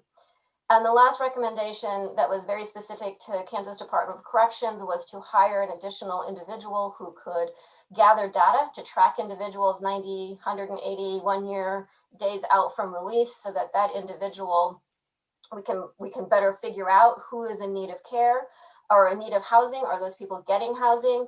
Are they getting a house for 60 days and then they're homeless again? As I said, we know that housing is important to stability and to decrease recidivism. So to the extent that we looked at the article from Utah, right, we need to make sure that we are doing everything across the board to decrease recidivism. We can't do part of it and not do all of it. And so we strongly encourage the adoption of those.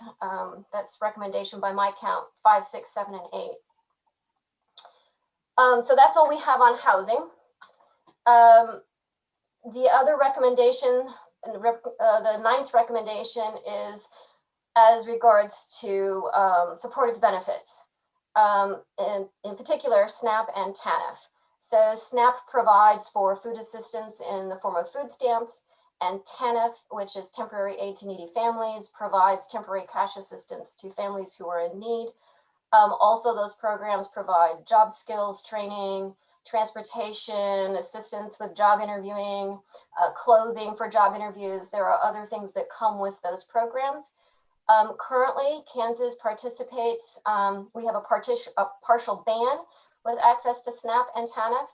So an individual who has a drug felony has to participate in state-approved drug rehab and pass drug tests in order to obtain SNAP. And if they have a relapse and have a second conviction, they have a lifetime ban from SNAP. Similarly, with TANF, the benefits for 5 years after the first felony drug conviction, or a person is eligible for TANF for 5 years after the first felony drug conviction, whether they receive treatment or not, but any subsequent felony drug conviction results in a lifetime ban. Let's see, what am I on, 9th? Recommendation is to adopt legislation and follow the 30 other states who have opted out, and to fully opt out of the federal ban on allowing persons with felony drug convictions to have access to both Supplemental Nutrition Assistance Programs, or SNAP, and the Temporary Assistance for Needy Families Program. Professor?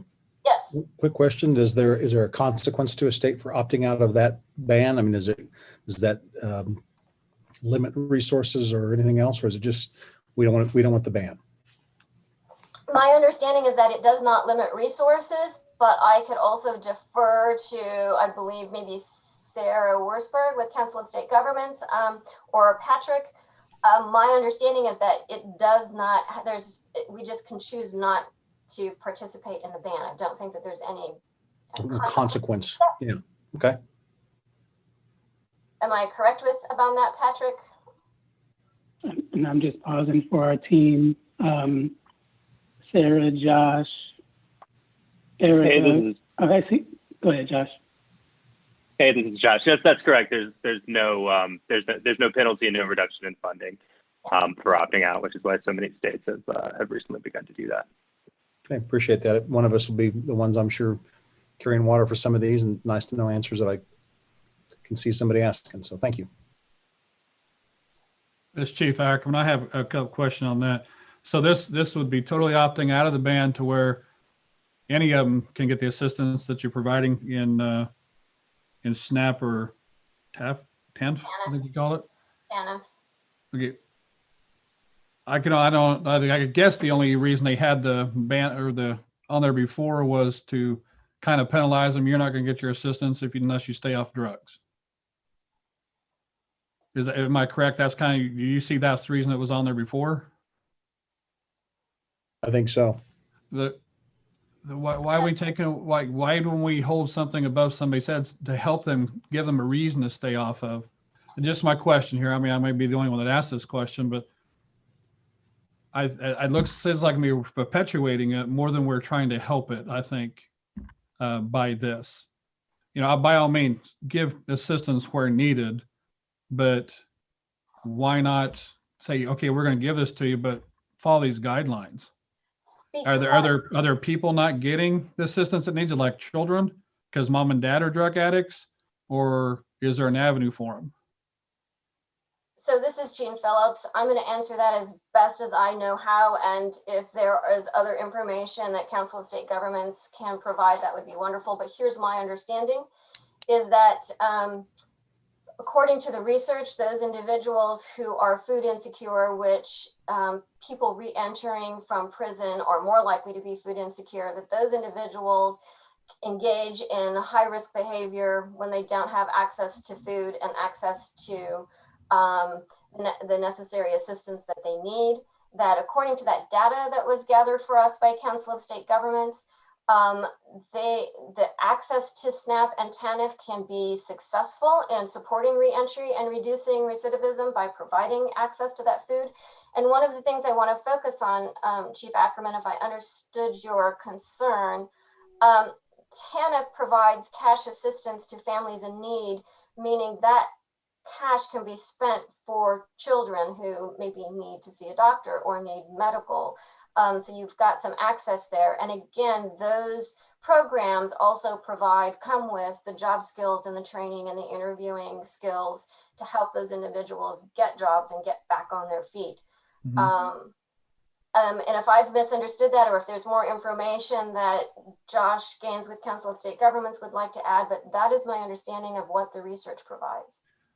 This Chief Ackerman, I understand fully assistance to people that need, especially the children or the people that just get out of prison. You got to give them a good path or they'll stumble. But just my opinion, I think we need to at least have some rehab or something that they have to go to some type of outpatient treatment or something to hold them accountable for this. To, hey, not only did you cost us a significant amount of money while in prison, then we're going to hand you a bunch of money and not hold you accountable for it. I don't know. Just my opinion only. I think the last thing I'll offer is just looking at all the reentry data, and there's obviously a lot of it. I think what it speaks to is this notion that there are certain, I think the term of art that's been used to describe as stabilizing factors, housing, and I think under the umbrella of housing is food. I mean, one thing to have a place to live, you don't have anything to eat, that's not entirely stable. Two would be, let's call it education / employment. I mean, you got to have a job or job prospects or be working toward it. And the third is access to some sort of treatment, whether it's mental health or substance abuse or whatever it is that is the issue that may have caused you to behave. You need to have access to some sort of treatment. Those three things seem to permeate all of this, and all of these work towards that. And again, I think what we're given is a lot of options to the legislature. They're going to have some tough choices to make. That's why I sent that article out from Utah. Just underscore the notion that there's no simple answers here. They're not going to just do one and hope for the best. I mean, it might be a short-term gain, but there's going to have to be an investment in some of these folks, and there's going to be relapses. There are going to be people who screw up and commit a new crime even. But the point is, if we ever want to hope to break the chain of this, what are the policymakers going to do in this? So that didn't mean to make a speech, but I think that's the takeaway from all this. This is Representative Finney. One of the things that we've found during our committee meetings is that this is according to Ms. Margie Phelps, is that the maximum that Kansas allows on SNAP benefits is like 3 years or a lifetime. And she was saying a lot of those people that are coming out of the system, they have already used it before they even get out of prison. So it's not really a lot of money because it's very little time, and a lot of them have already used it before they are leaving the prison system. And this is Jean Phillips again. I'm just going to add, I guess, one last comment. I don't want to make speeches either. But one of the things our committee did spend a lot of time looking at was sort of a holistic approach to this, that you have to have all of the pieces, and all of the pieces have to fit together. If you don't have housing, it doesn't matter if you have a driver's license. If you don't have a driver's license, you can't get to a job. If you don't have a job, you can't afford food. I mean, all of this all works together, and that to the extent that we can provide assistance to individuals so that they can get back on their feet. And yes, perhaps they are going to have a relapse, but we all know that drug addiction is, it's now classified as an illness. And we've been working hard to try and deal with that. That's been going across the country with, Oxycontin and all of the lawsuits against those drug manufacturers. Some of it is just we have to give people an opportunity to have all of the services available so that we don't have, our opinion of our subcommittee was so that we don't have what happened in Utah. Chairman, Bill Persinger from Topeka. Bill, go ahead. Sure do appreciate all the hard work on all the committees here, and and sat here taking some notes as Professor Phillips was speaking, and I, definitely a connection between food and housing and employment, and even one's health status, and working people who maintain their health and take care of their families are, I don't know of a better way to say this, just cheaper for the rest of us. So on the other hand, I do see the need for accountability, and at some point, if when you're when you're released, your new best friend is your parole officer or your probation officer. Definitely want to put in a good word for the K-SHOP program, but also, are there various parts of our committee reports that we can go back and highlight as methods of accountability? Because I wouldn't want to proceed, without some accountability in there, because I sure understand, the real world side of that. Drug courts and mental health courts, family courts, those kind of things can all, be added in there as methods of accountability. I'll tell you what, very powerful if you're in recovery to have to report specifically to a judge who's well-trained, well-versed, has the time and the field assistance to help you stay on your path. So I'm all about accountability, but I wouldn't want that to go so far as to get in the way of people having all those kind of basic things that we do. And sure don't believe in getting stuff for free, but what can we all do to pull together? Sure appreciate what the chief said and what Professor said. Thank you. Any other questions so Professor Phelps has gone through the housing and gone to number 9 here on their list, talking about the SNAP and TANF benefits. Any other questions before she moves on to the remainder of the reentry subcommittee's recommendations? This is Erica Nelson with the Council of State Governments. I just wanted to piggyback on what Professor Phelps was saying with regards to the education and training piece. A large proportion of SNAP and TANF dollars are utilized to support training and education opportunities. So in addition to providing those, necessities of a reentry, such as food and other supportive services, it does that as well. When a person does not have access to SNAP and TANF, they can't get training and employment, which Professor Phelps is going to go into the desperate need for training and employment services within the population in Kansas. So I just wanted to highlight that. It's important. Thank you, Ms. Nelson. And I'll just... Yeah, go ahead. Hey, this is Josh Gaines with the Council of State Governments. Apologies, I just want to add one other point of clarification in case it wasn't mentioned, but the SNAP funding is entirely federal and TANF for the most part is entirely federal dollars as well. So for the most part, Kansas funds aren't being expended there. Good clarification. Thank you. All right. Anything else for the professor before she moves on? If not, I'll turn it back over to you to pick up where you left off. I think we were at number 10 on the administrative changes, if I'm not mistaken. Thank you, Jean Phillips. Thank you, Chairman. Yes, we are on number 10, and we've talked about housing. We've talked about the supportive benefits of TANF and SNAP. The next section that we focused on as a committee was job training and employment barriers, and there were several recommendations that came out of our research and the assistance that Council of State Governments gave us to assist with job training and to break down some of the employment barriers so that individuals could be more successful. So I'm just one of the things I will highlight is that there are 3,500 people in Kansas prisons who do not have a diploma or a GED, yet 80% of jobs require at least a high school diploma, if not higher. And while KDSC does prioritize education and employment programming and is doing a lot of work in that area and has made some progress in that area, they still are unable to, with the resources that they have, meet that need. And so we need to, the committee believes, our subcommittee believes that we needed to step up and maybe make some changes. So for example, in 2019, fiscal year 19, 2007 released offenders had high to very high or moderate to very high education and employment need.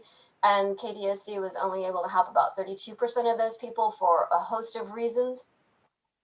And so one of the things that we focused on was to come up with some recommendations and some administrative changes that could perhaps help KDOC maybe make more inroads and have the support that they need to be able to be more successful.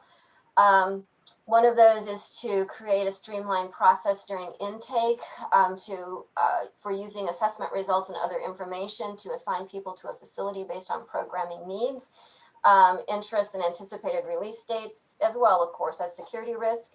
To develop a sustainability plan for the Second Chance Pell pilot program to continue educational and vocational programming. To standardize KDOC's roles and responsibilities for employment, to invest in job development specialists to form relationships with businesses in the community, to promote hiring of those who are re-entering, to help develop a plan for marketing with KDOC, vocational career and technical education to businesses and legislators, and to develop additional partnerships with community-based agencies to provide more programming. For example, adult basic education and general education development courses being provided each day of the week.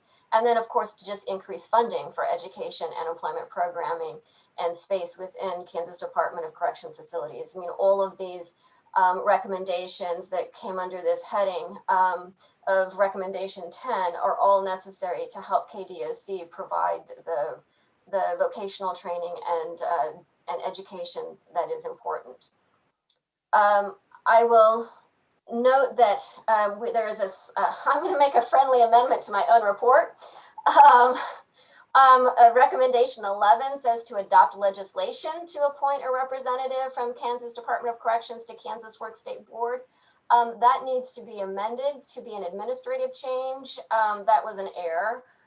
Kansas Works is actually created by executive order and not by the legislature. And so that really needs to go under the heading of administrative changes that could be, that we believe should be implemented. But one of those is to get a Kansas Department of Corrections employee on the Kansas Works State Board. Hey, Jordan, if you wouldn't mind making that amendment and get with Professor Phillips later to clarify that so that the final draft has that change in there. I don't think that requires a vote. That's your subcommittee, and it's a factual clarification, so it makes sense to me. Okay. Then number 12, this could actually then probably be folded into number 12, which is we recommended some employment administrative changes. One was to develop more formal partnerships. I think that Margie Phelps used the phrase repeatedly about baling wire and bubblegum to sort of patch things together.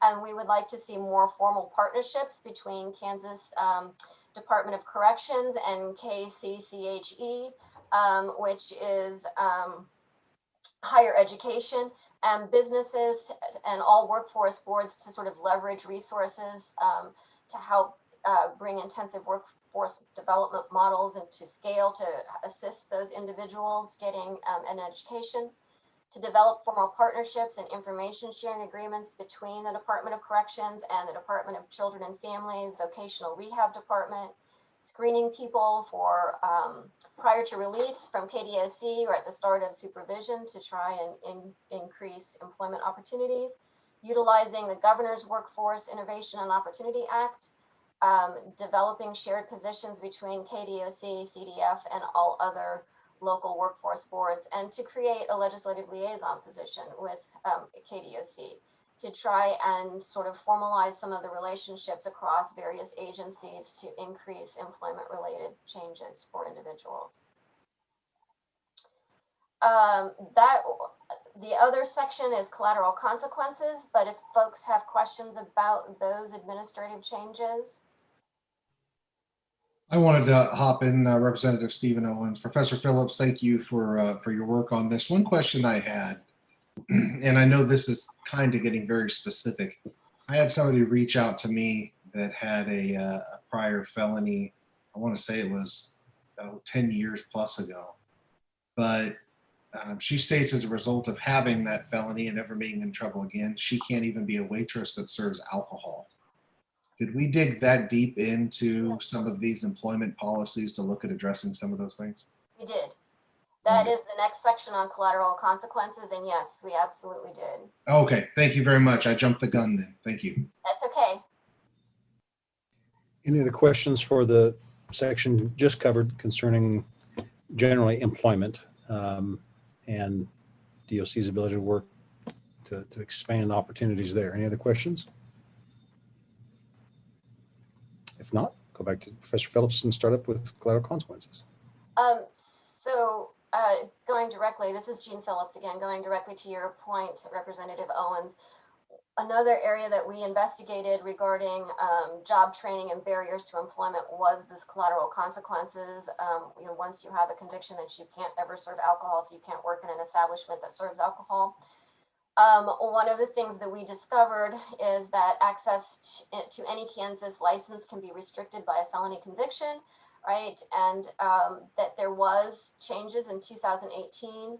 The legislature made amendments to 74-120, but based on the research that was provided to us with Council of State Governments and hearing those stories like you shared with us, Representative Owens, and of course, Margie Phelps, who's been an invaluable source of information about what they see trying to place people in jobs, leaving custody, is that licensing boards still retain a lot of discretion.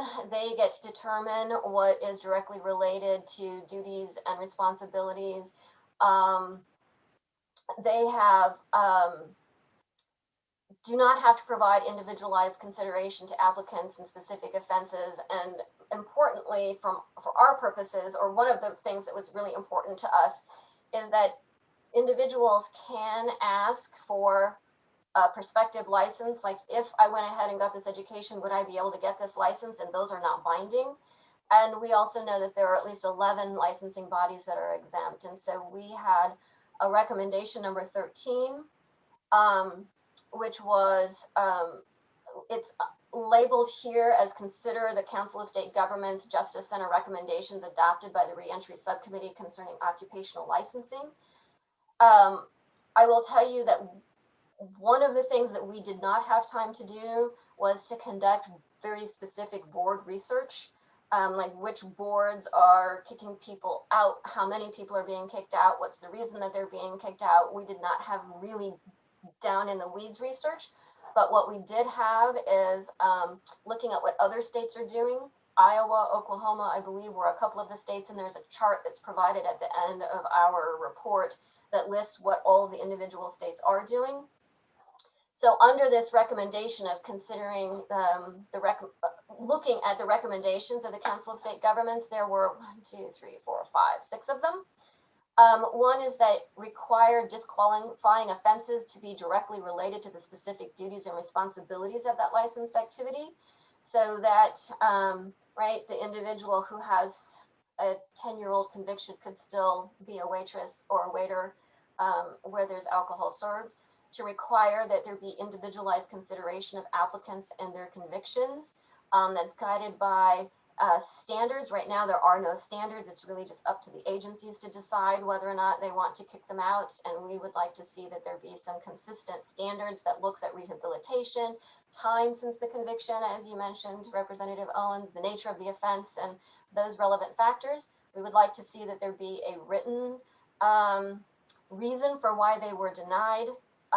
If an individual makes a pre-application saying, I would like to obtain this license, and if I go through this programming, can I get this license, to make those binding, so that once an individual invests their time and money in getting training in a particular area, they will actually be able to get that license. To more narrowly tailor some of those exemptions, and to expand the law so that it covers all state imposed licensing and not have those that are exempt, which is a lot to unpack in recommendation 13, but that's where those were the things that, looking at what's happening across the nation and every other state, we sort of went through, and you will notice that chart at the end of our report that has the states that are doing all of those, the states that are doing some of those, and so that's where we obtained this information about what is best practices for collateral consequences. I gather the consensus was, rather than telling the legislature asking the legislature to tell the boards what they must do. You must give a license to anyone unless they're a sex offender, for instance.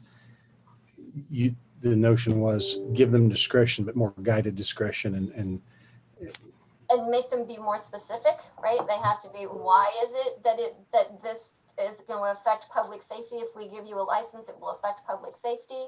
The duties that you're asking for that this license will provide, whether it's a barber or cosmetology or whatever, that somehow your prior is going to impact your ability to do that safely.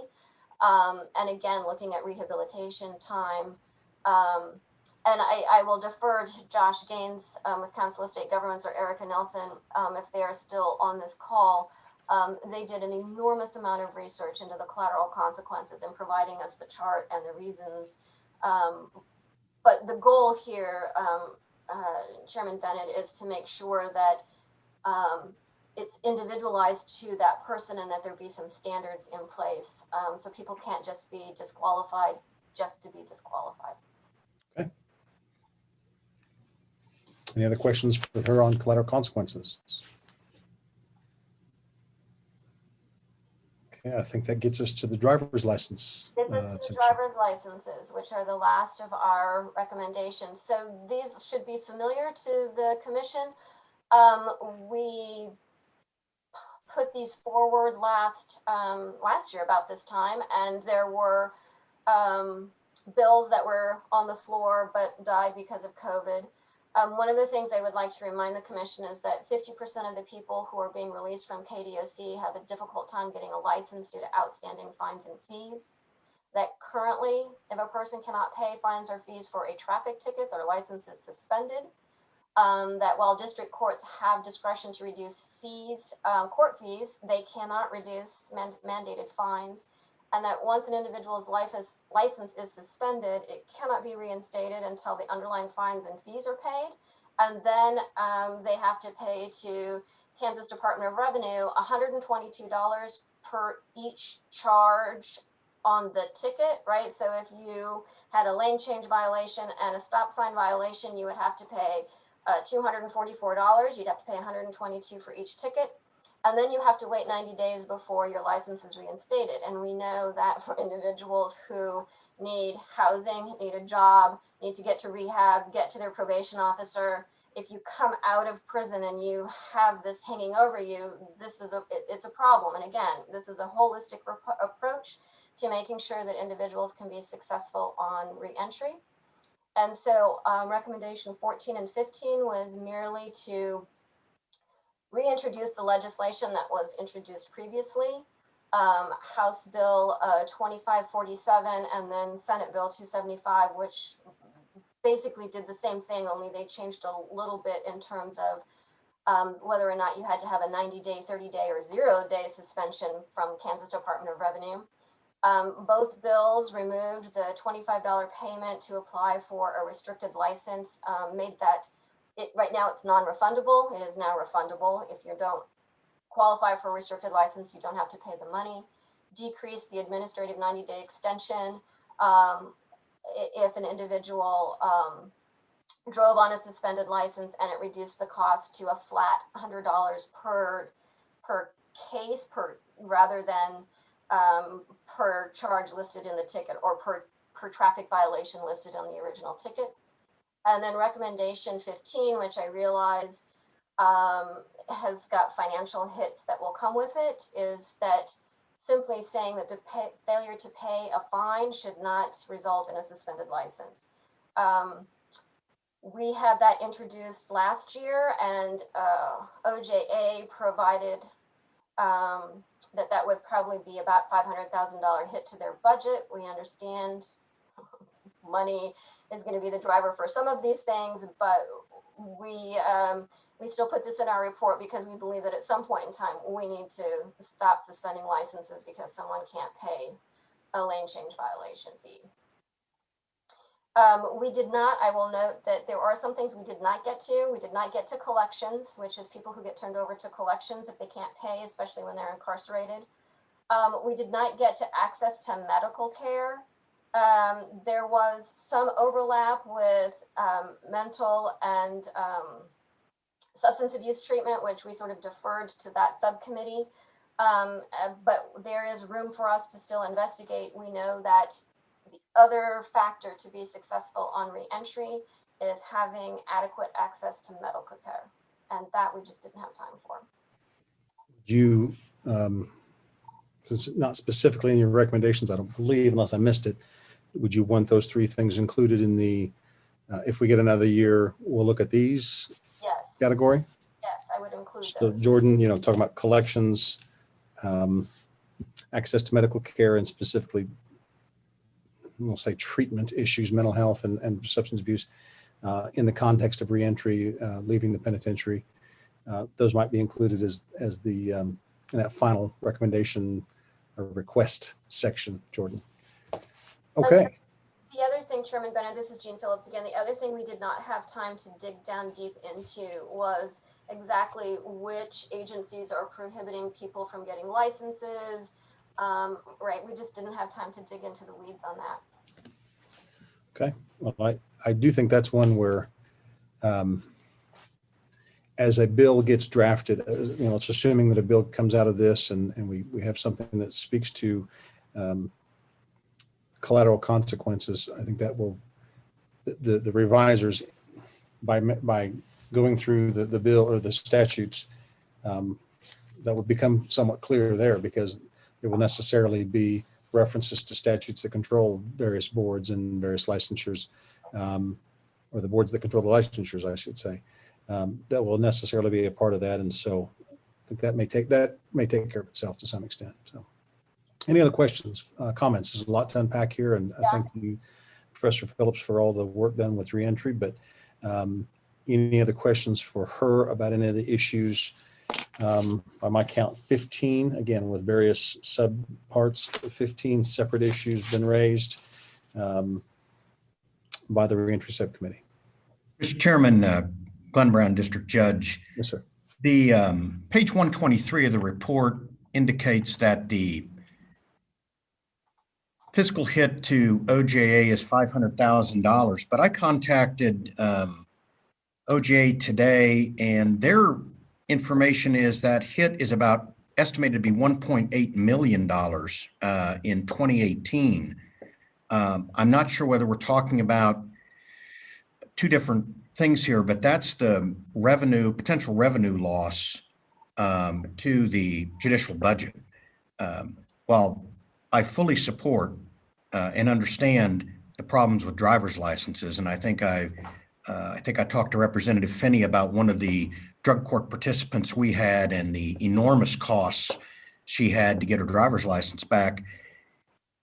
While we're talking about funding a lot of things, this proposal on driver's license actually takes away funding from the judicial branch, and the consequences could be severe. 91% of our budget is salary related. So we're talking about a $1.8 million loss. We're talking about shutting courthouses down or furloughs to make up the difference. The only thing I would request is and I fully and completely support the idea of putting in place measures to allow these individuals to get their driver's licenses. But could we put something in that recommends, in conjunction with this, that the legislature replace that funding loss to the judicial budget? Otherwise, it's catastrophic consequences to us. And that's the only thing I would request. Fair point. It's an unintended consequence of the trying to fix some of the collateral consequences to others. So, Professor Phillips, get your hand raised.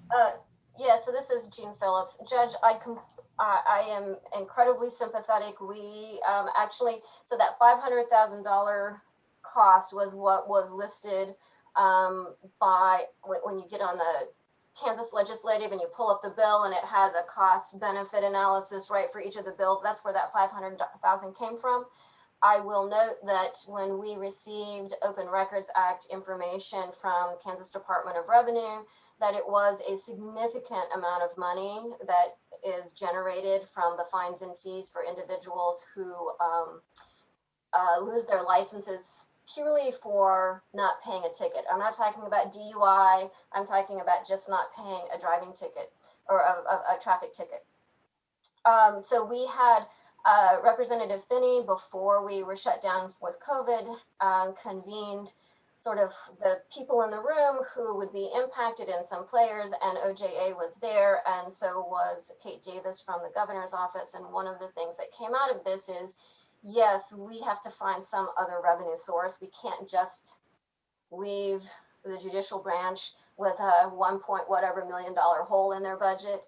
That is something that's going to have to be figured out at some point. I think there was some really competing interests. One is that we shouldn't be funding the judiciary on the backs of poor people.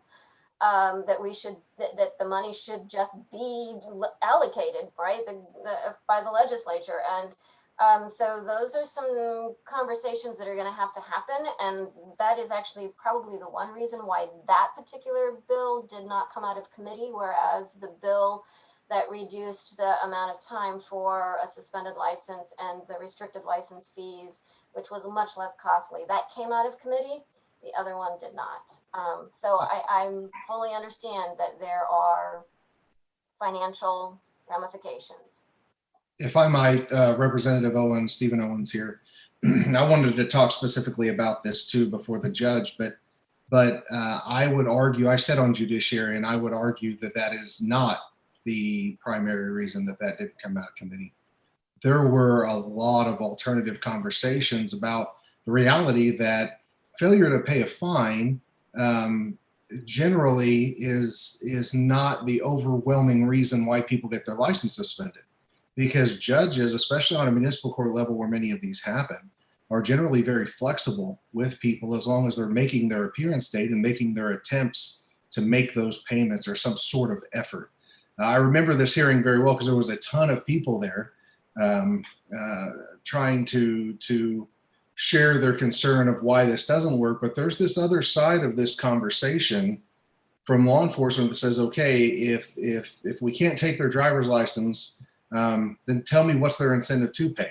If there's no other alternative to have those fines and fees paid other than a warrant for your arrest.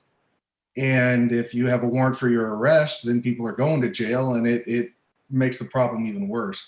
So I'm hesitant to just on this one right here on this 2434 recommendation, and specifically the way that it's worded, that it's imperative that such legislation eventually be passed. I can't say that I agree with that. I agree with the other reforms that we've done. I agreed with so many other driver's license things, but this idea that we should never suspend a driver's license for failure to pay isn't always failure to pay, it's failure to appear. And that's generally what it's classified as. So just wanted to share some of those concerns that I have with 2434. By the way, hi, this is Judge Clark, and I've been holding traffic court for 23 years. So I've got a fair amount of experience in this I guess, situation. I would not support an ability to suspend driver's license. We struggle enough to get people to come to court, to show up, to pay, and things of that nature. If you take that ability away from the court, then I don't know why anybody would ever show up. The folks that do show up, I give them ample opportunities to pay, set up payment schedules, do all kinds of things to work with them. So quite frankly, it's really back on them if they don't take the steps to contact the court and showing a willingness to work with the court that ends up getting their license suspended. Thank you. Okay, any other comments concerning, by the way, I should point out, Representative Owens, I think I had listed it in my report to Senator Wilburn's group as House Bill 2434. I think that's a mistake. It should be 2547, just a clerical error, but so we're all on the same page. I think we got two different issues here. I want to be as specific as possible to make sure we've fully vetted both. Judge Brown has made reference to the fact there's a collateral or there's an unintended consequence to fixing this, and that is the budgetary impact potentially on OJA. And I think Professor Phillips' point is well taken, and maybe sort of in keeping with that article out of Utah. If we're going to do this, it cannot be piecemeal. This is a good thing for the state. As you said, don't want the justice system or the courts to be paid for in the backs of people who, paying tickets.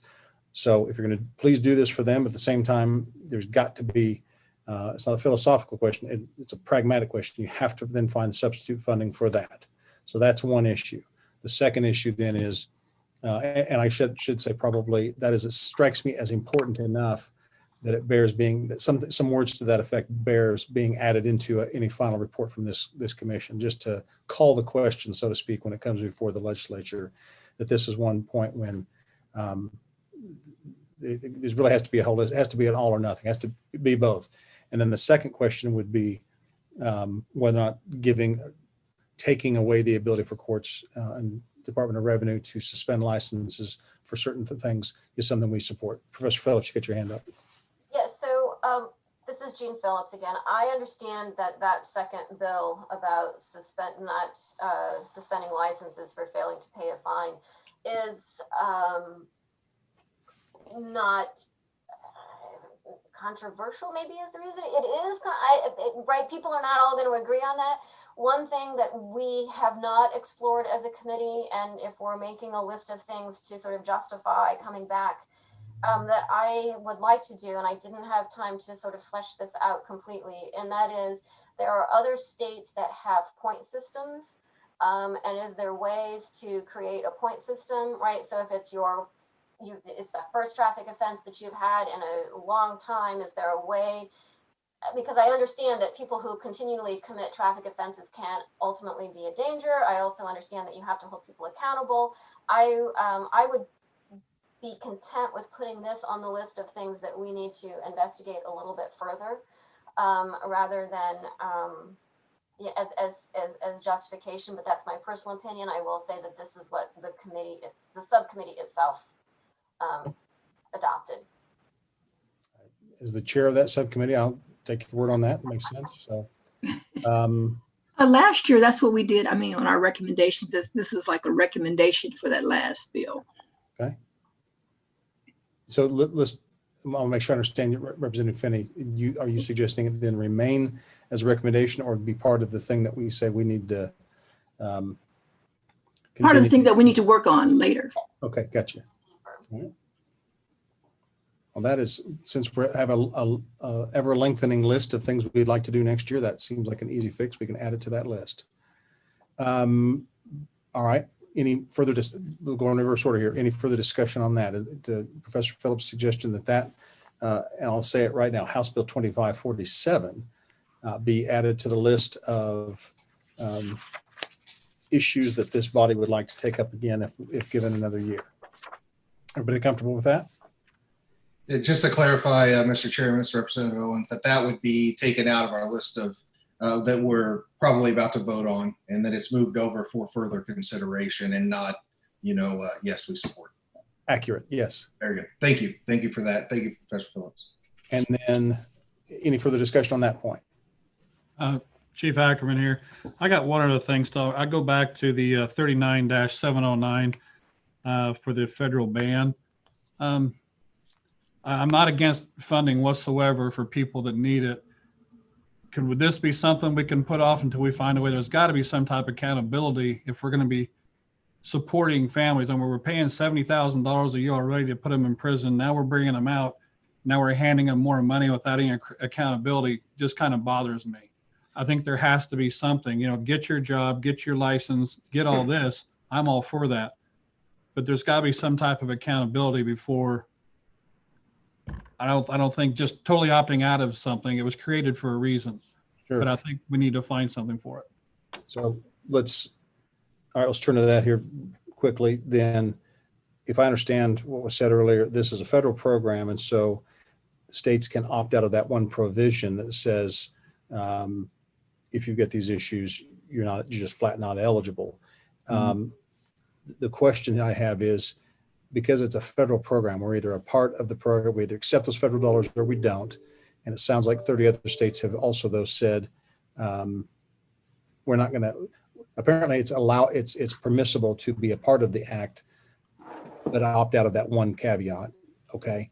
I don't know though that the state, and I'll ask somebody from Center for State Courts, maybe who has or state government rather, who has a better feel for this.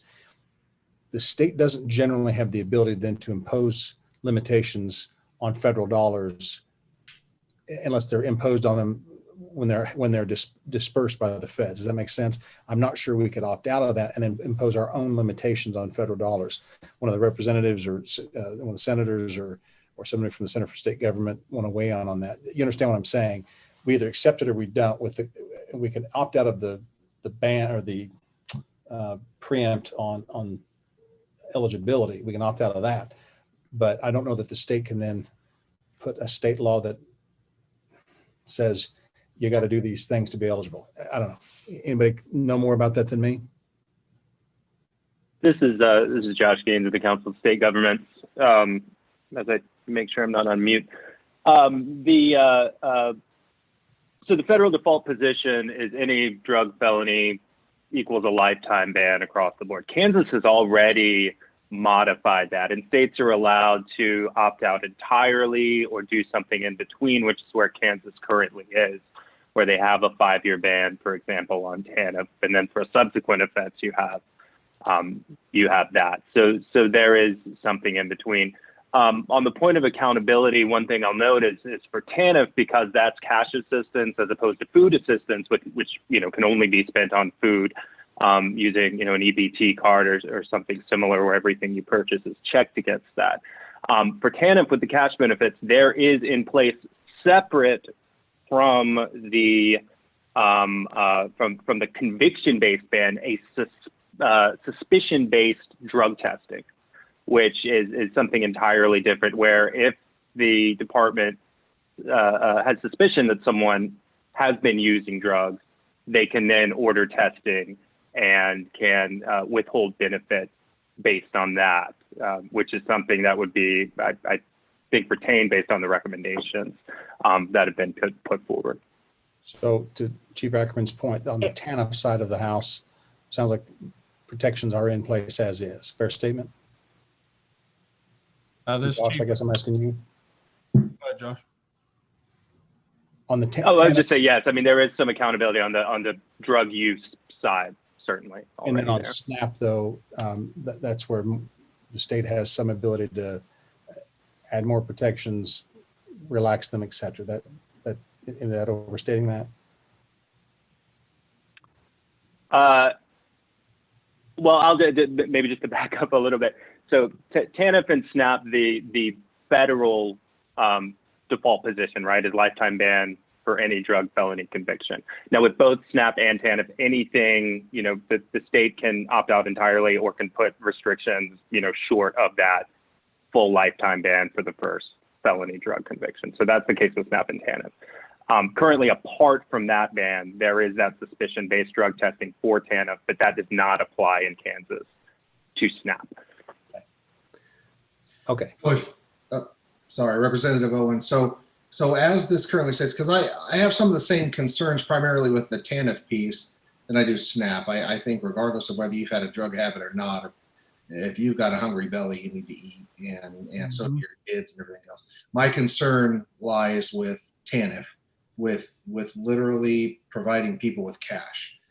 If we fully opt out of this, as is the recommendation, do those other safeguards that we just discussed, are those still in place for the TANF benefits, or do we need a more specific requesting something be put in place for the TANF side, assuming that was the agreement amongst all people? That's what I'm just trying to understand. If we fully opt out here, we're opening the door fully to SNAP and TANF regardless of drug offenses. Am I understanding that correctly? So the recommendation as proposed, and Professor Phillips, you can correct me here, was to opt out entirely from the ban triggered by a felony drug conviction alone. So it wouldn't, that suspicion-based drug testing and benefit withholding that is also in place now in Kansas for TANF would not be affected by that recommendation. Can you opt out for SNAP and not TANF? That's permissible, yeah. This Chief Ackerman, I would agree with Representative Owens. You're handing somebody cash that just came out of prison, possibly drug charge. I don't know if they're going to test them or what. I think that cash can be used for a lot of different things. Food, I'm full-heartedly for, because them or kids or somebody's going to need that food. I got no problem with that. But if we can opt, or they can opt out on part of it, and we know we have accountability on the cash side, I got no problem with that. I just have a problem opting out of everything and letting it be a free reign. I would not, I could not vote for that. And I don't want to vote against the whole thing just because of one piece in here I don't like. Let's keep in, and we've, let's put it this way, we're rounding the home stretch here, and we're butting up against the end of our scheduled time, but at the same time, I think everybody's all in here. I'll make the assumption that everybody will give us a few extra minutes to wrap this up, but, and I don't want to give, I want to give full opportunity to everybody to vet this, but it seems to me we have a couple of options.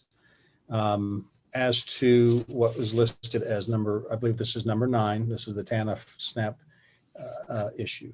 We have two choices. We can, one, take it out of the vote that we're about to do on everything else so that people can give an up or down vote on the things that are not, that haven't been in, there's no controversy associated with it.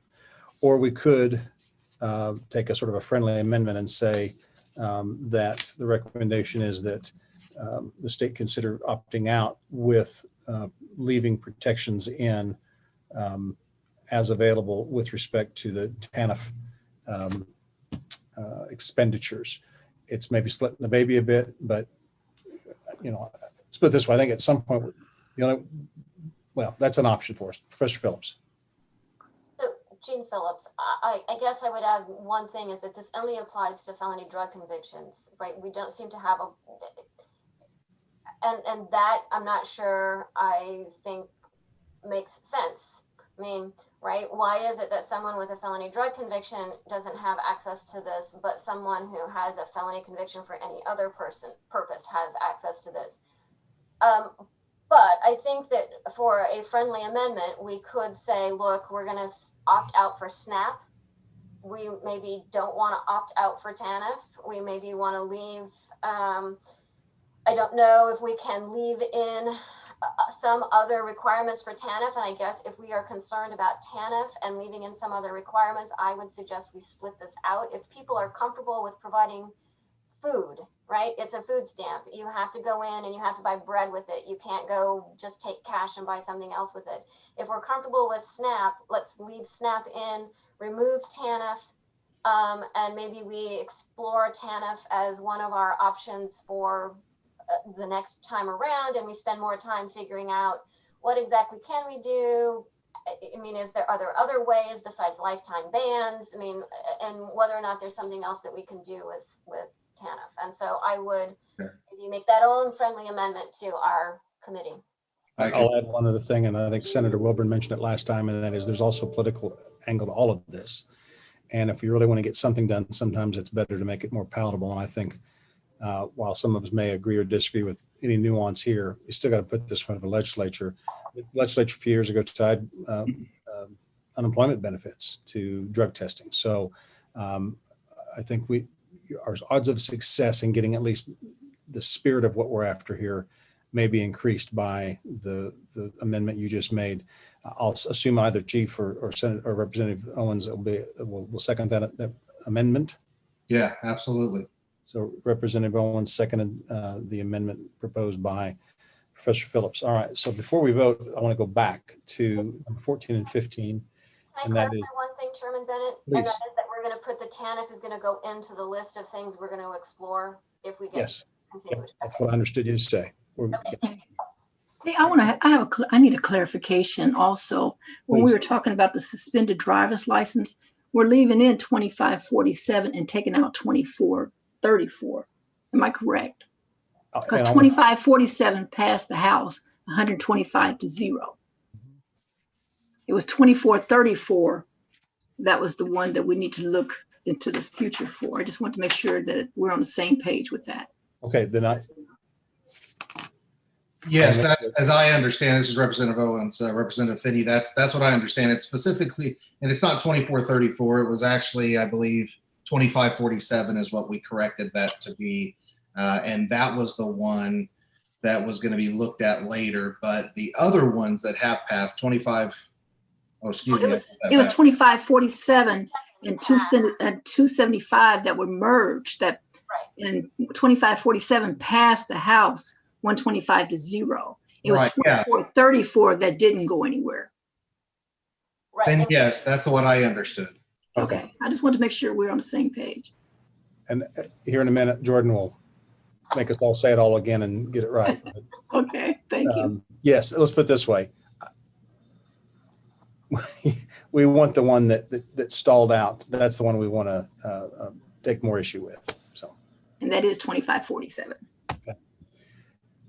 And then on that too, the other thing I want to circle back to, I didn't want to leave this undone. I do think, I'll restate that I think it's important enough what Judge Brown said that again, I call it a friendly amendment, be added to number 14 and 15. And that is that if these bills or if any combination of these are passed, which has a negative budget impact on OJA, that in so doing, strong consideration needs to be given for finding alternative revenue stream to supplant that lost revenue.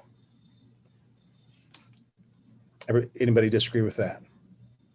I could probably make the motion, but as a chair, I think it's always appropriate for me to ask it from the floor. So would somebody make such a motion as to numbers 14 and 15? Chairperson Bennett. Yes, Jordan. This is Jordan. I was just going to see if I could run through these really quick before we start the motion process, just to make sure that I'm on the same page with what we've discussed. It's not clear as mud. Go ahead, Jordan. Okay, thank you, Mr. Chairperson. So I'm going to just run backwards, going in chronological order on our sheet here. So we had just discussed the SNAP and TANF recommendation. So my notes say that we're going to essentially end the recommendation after the SNAP mentioned. And so then we would separate out a similar recommendation just for TANF to be a topic for next year in that section. I'll stop you there. Okay. I think that's accurate, but let's be clear. That's what we understood. I see Professor Phillips, Chief Ackerman, Representative Owens, all on the same page? Yes. Everybody's giving me the high sign. So Jordan, that is accurate. Recommending TANF and deferring TANF. Yep. Okay. And then while we're also talking about this, we might as well, if it's okay with you, Chairperson, just go ahead and nail down the Kansas Works one. That was one of the first ones that we had discussed changing. So we had previously listed it as a legislative recommendation. So I was going to see if this would be appropriate. Maybe we could just say a representative from KDOC should be appointed to the Kansas Works State Board. And that is number 11. So I wanted to see if that would, if something like that would be along the lines of what Professor Phillips is thinking on that, and if that's what everyone's understanding is. I think so, with one caveat. She needs the word legislative, adopt legislation needs to be a recommended administrative change. It's an administrative act, not a legislative statutory change. Is that accurate? Professor Phillips. This is Jean Phillips. Yes, it is. So the way that it's phrased now is we have number 11 is adopt legislation and number 12 are a series of administrative recommendations. Mm-hmm. You could make, 11 is now going to be an administrative recommendation. So it could be a subset or it could just stand alone and just say, recommend that you appoint a representative from KDOC to the Kansas Works State Board. It just needs to have that legislation removed. You need more clarification than that, Jordan? Nope, I think I've got it here. Okay. And then that takes us to 15. Yeah, moving down to those. So so correct me if I'm wrong. My notes say that you all had discussed the first one there with 2547 275, the bills relating to the reinstatement fees for driver's licenses. That should be taken out of this list and added to the topics for next year. Is that correct? No. Okay. The 2540, this is Jean Phillips, 2547 and Senate Bill 275 about reinstatement fees, that stays in. It's Okay. recommendation 15, 2434, that's going to go into next year. That's the one that has the huge impact on OJA, and that will go into next year. So we keep recommendation 14 and we move 15 to next year. One question I have, Judge Brown, is it your understanding that the recommendation in 14 concerning what was 2547, and I think it ended up being Senate Bill 275, that shouldn't have a negative impact. That wasn't your concern. Is that accurate?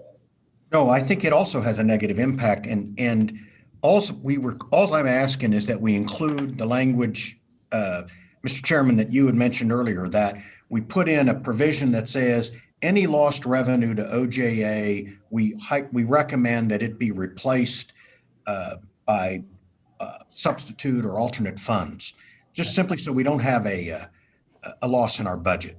That's all I'm asking that we put in, just so there's a clear statement that any lost revenue is going to be replaced. And I think if it turns out that the revisers and Sentence Commission and people who do the cost benefit analysis of all the bills decide that it's revenue neutral, then it's a redundant language, doesn't hurt anything. But I'd rather have it there and not need it than not have it there. Mr. Chairman. Oh, Spence, go ahead. This is Spence Cohen. And I will reiterate what Judge Brown just stated, that it would be nice to have some additional language added in. But OJA does impact that bill would have roughly $750,000 impact on budget. So it will still have a significant amount of impact, if not refunded somewhere. Thank you. Professor Phillips, saw your hand up. Yep, that's all. We're good. Just to add that language. Okay, so Jordan. So can we propose an amendment to include that statement that the judge had? Yes. So what we'll do here, Jordan, is we'll have number 15, the one about 2434, be passed till next year. But in the one that remains, number 14, we'd like language added to that. And this is on the motion. I can't remember who made it now. I recommended it. I can't remember who, but here in a second, I'll ask for the motion again to clarify the record. But that as to number 14, we add language that says any revenue loss to the OJA by virtue of this passage of this bill, that alternative revenue source be identified in the future legislation or in that legislation. Okay. So that's what we'll add. Most of these are really tweaks. I guess it's a friendly amendment. So do we have a motion on that? I move. Okay. I'll second. I'm sorry, Judge Brown. Thank you. Okay. Well, with that motion, then I guess technically we need to have a roll call vote on that. Yeah, why don't we do that? We're wrapping things up. Let's do it right. Let's not get sloppy at the end. Jordan, if you would do the roll call, first vote on that amendment to number 14 in the reentry subcommittee is an aye from myself, Mark Bennett. Thank you, Chairperson Bennett. This is Jordan Milholland again with KLRD. I'll continue the roll call vote on the motion to amend the recommendation relating to driver's license reinstatement fees. Moving on to the list, Representative Owens. Aye. Senator Haley. I'll abstain. Thank you, Senator. Representative Finney. Aye. Chief Ackerman. Aye. Jennifer Basinger. Aye. Judge Brown. Aye. Judge Clark. Aye. Professor Francis. Aye. Chad Harmon. Aye. Spence Cohen. Aye. Tabitha Owen.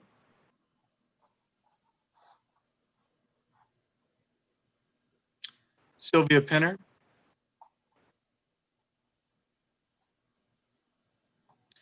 Bill Persinger. Aye. Professor Phillips. Aye. Shelley Williams. Aye. Are there any members I've missed? Okay, I believe that concludes the roll call. Chairperson Bennett, if I might, I had one other clarification, if that's okay. Please, go ahead. Thank you, Chairperson. So I was just going to go ahead and relist our list for next year, just to make sure I haven't missed anything for that. Professor Phillips had listed 3 topics initially. Those were the debt collection issue, access to medical care, and treatment within the context of reentry. And then, of course, the last piece we just discussed was the HB 2434, the traffic fines and fees topic. Are there any other topics I might have missed, or any topics I might have mischaracterized there? The TANF. Oh, thank you, Chairperson Bennett.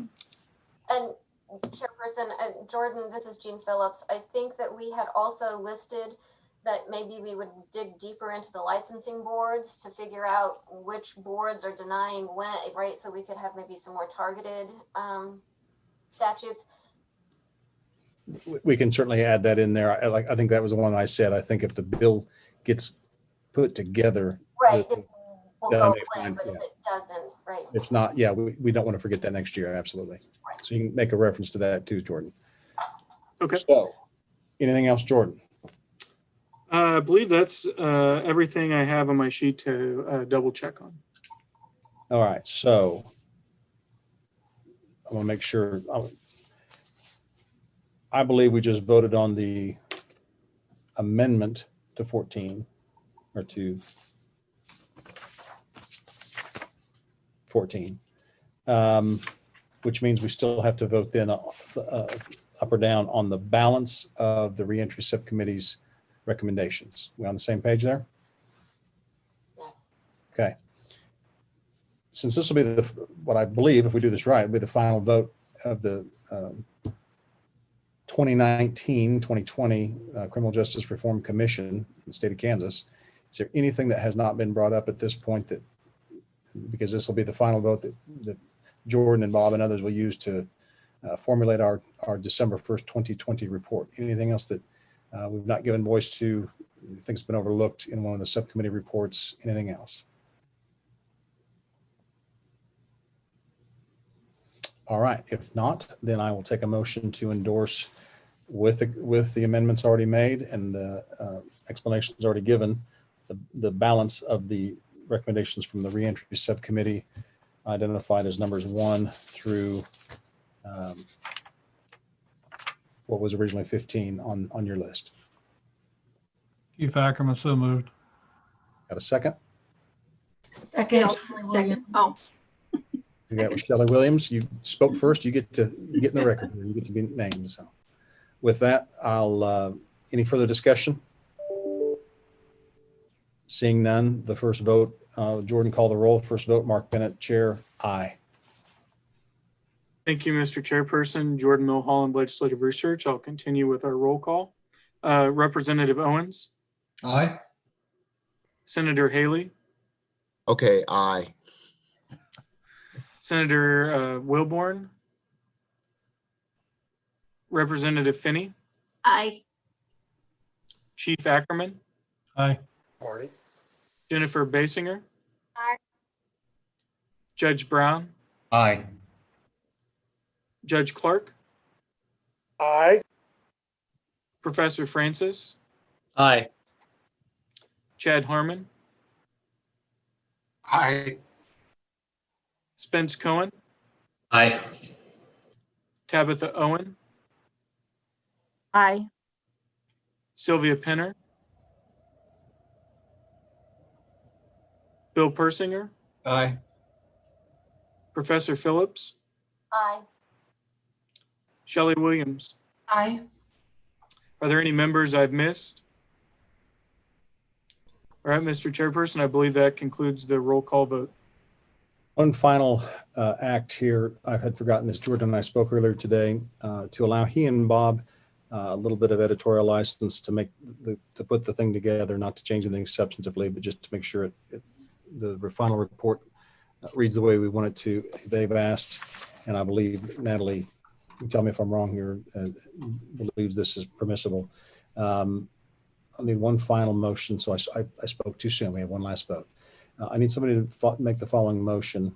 I move to approve the final report while allowing staff to make necessary changes to reflect the commission's actions at today's meeting, as well as to make non-substantive edits for clarity and consistency, and to give authority to Chairperson Bennett to approve the report subject to a final review. Again, if there's anything of a substantive nature, we'd have to make a emergency meeting of the commission again, but this is simply to allow these guys to put this final report together. Do I have such a motion? So Seconded. Representative Owens moved, and I believe Shelley Williams seconded. Nothing wrong with. Yeah, I'll go ahead, Jordan, and ask you to make the roll call vote. I approve. Aye. Thank you, Mr. Chairperson. Jordan Milholland, Legislative Research. I'll continue with the roll. Representative Owens. Aye. Senator Haley. Aye. Representative Finney. Aye. Chief Ackerman. Aye. Jennifer Basinger. Aye. Judge Brown. Aye. Sheriff Carr. Judge Clark. Professor Francis. Aye. Chad Harmon. Aye. Spence Cohen. Aye.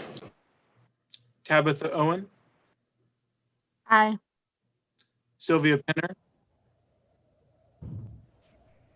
Bill Persinger. Aye. Professor Phillips. Aye. Shelley Williams. Aye. Are there any members I've missed in the roll call vote? All right, I believe that concludes the roll call. I'll pass it back to Chairperson Bennett. I would add one thing, Jordan, for your documentation on the vote on the reentry subcommittee a moment ago. Sylvia Penner had to leave, but she sent me an email and CC'd you, or sent it to you and CC'd me, where she wrote, "I have to leave the meeting. I heard the discussion as well as your clarification, and I agree. Please accept this as my vote of affirmation. Thank you, Sylvia." So I think when you're in the final report, when you're listing the affirmative votes, I believe you can add her email to the record if you would. So with that, I believe we've accomplished everything we were at on our agenda today. I would say it's 4:18, so I won't take a lot more of your time, but I didn't want the moment to pass without thanking everybody who has given the last year and a half or so to this commission. We were given a big task by the legislature.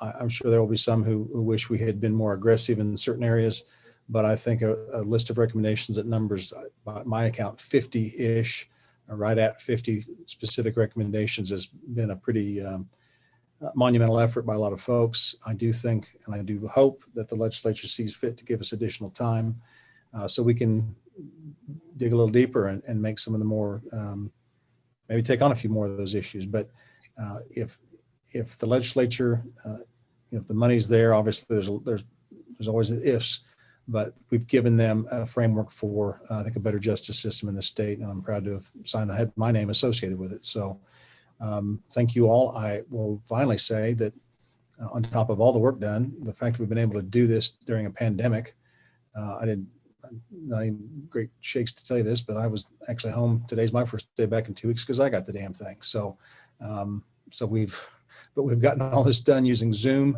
I think just underscores how much effort went into this. So thank all of you.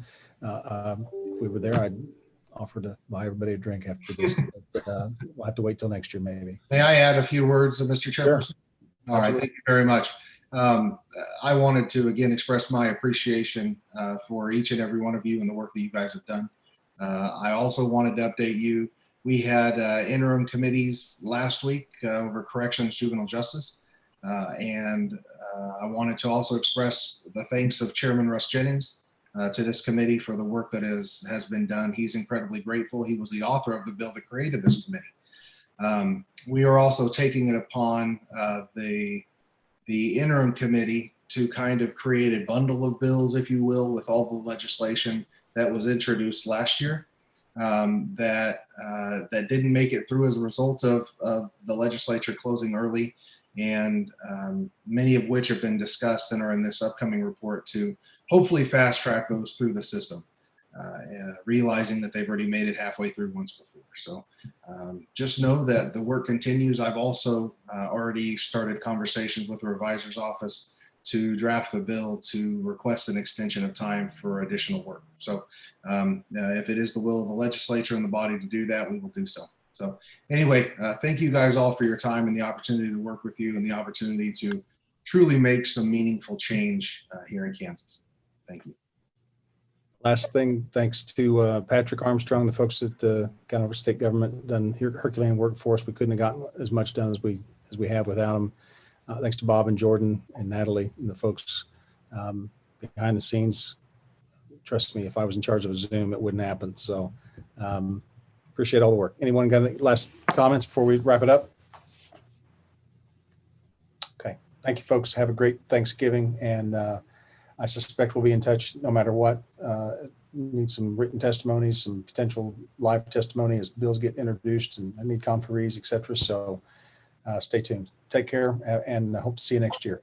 Sure, Thank Rebecca, you. I would just add that I hope Happy holidays. Stay safe, everyone. Thank you.